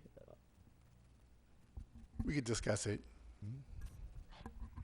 I don't know if you're asking me or asking your Well, member. maybe I'm asking that to the council. Maybe that would take a new vote. Mayor. Yeah, Member Bowders. I would oppose it. It should be, if we're going to do it, it needs to be based on where it's actually needed. So in the presentation, I agreed with Lieutenant Alton's presentation in respect to, like, we need to do it where it's going to have the most efficacy, not where people want to hand select it because they want it someplace. It has to be where it's actually going to deliver results, the highest volume of traffic. Otherwise, it's a waste of money, and I'm not interested in it personally. Because I'm not here to put cameras to make people feel good about something where if it's not a highly trafficked area or it's not the ingress and egress of the city, which is supposedly the goal of this program and what we heard all the commenters tell us is what makes them effective. I'm here to make us do something effective, and that sounds effective to me. To hand select where we put them is now decreasing the efficacy of the investment, and I'm not interested in it personally. Vice Mayor Moore. So I'm with you there on the member Bowders on the ingress and egress of the city. So I guess the question I have is, with the focus of the ingress and egress of the city, is there a reason, I guess, why North Emeryville is omitted in the 16 camera proposal? Those weren't concrete camera placements. Those were an exemplar of possible places to put the cameras. So we will go back and review the data and actually put concrete places where the cameras will go once we get this proposal approved at whatever level we're going to do this at. But we took in consideration the budget of the city and other city needs. So that's why the recommendation was made. Member Pryforce. Yeah. So from my understanding, the proposal that was in the slide, that knowing that we would have 16 cameras to work with, that we would probably need to go back to look at, and so it wasn't a final determination. Yes, it was more so, okay, here it was a more sort of ideation phase, not necessarily the execution phase. Yes, sir.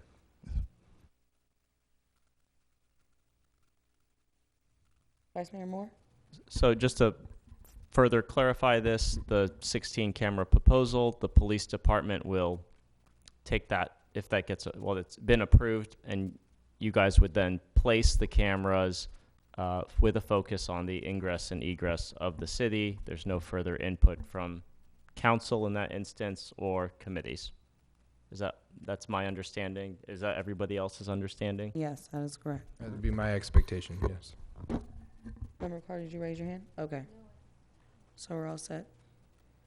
Member Pryforce, does that address your concerns?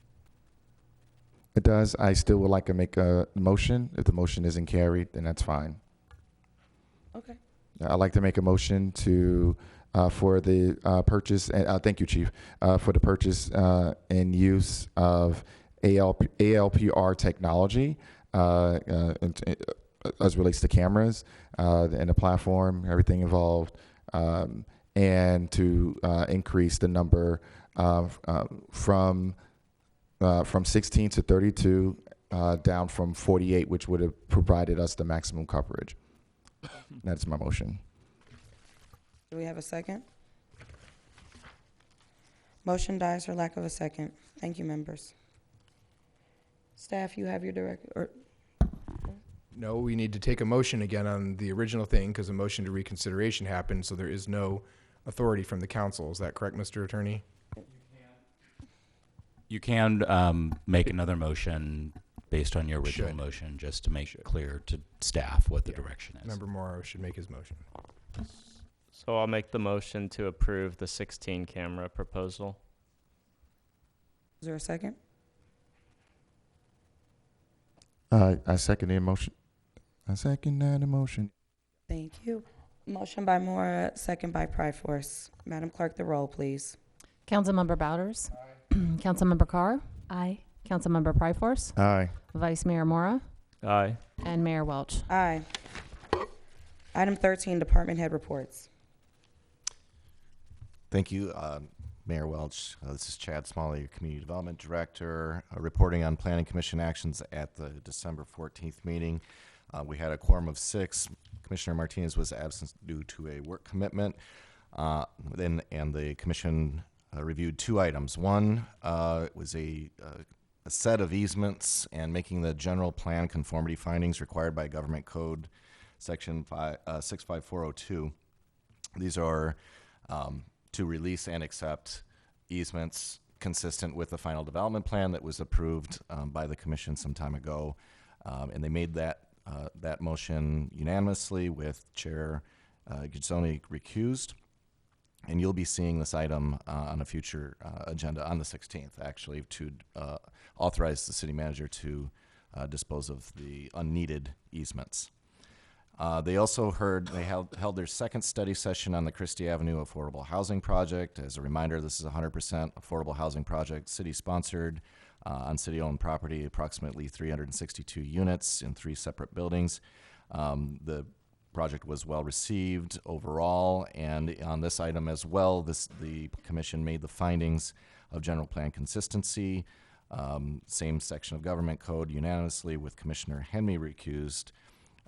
And that item will be coming back to you also on the 16th, but in the form of a lease disposition development agreement, which means it's an ordinance. That concludes my report. Happy to answer any questions you may have. Thank you. Any questions on the department head reports? All right. Item 14, future agenda item requests from council members. Member Pryforce. I'd like to place on the future agenda item to revisit my request for the city of Emeryville to make a ceasefire resolution over the conflict in the Middle East. Is there a majority support for that future agenda item? There is not majority support for that. Any other members? Member Pryforce. I'd like to place on a future agenda item on the future agenda item for us to investigate, or for us to discuss, sorry, I'm just getting late, for us to discuss the reinstatement of the Pledge of Allegiance in City Council proceedings, which I will demonstrate. Hold for just one moment. All right. Madam Clerk, the time is 9:23 p.m. This meeting is adjourned.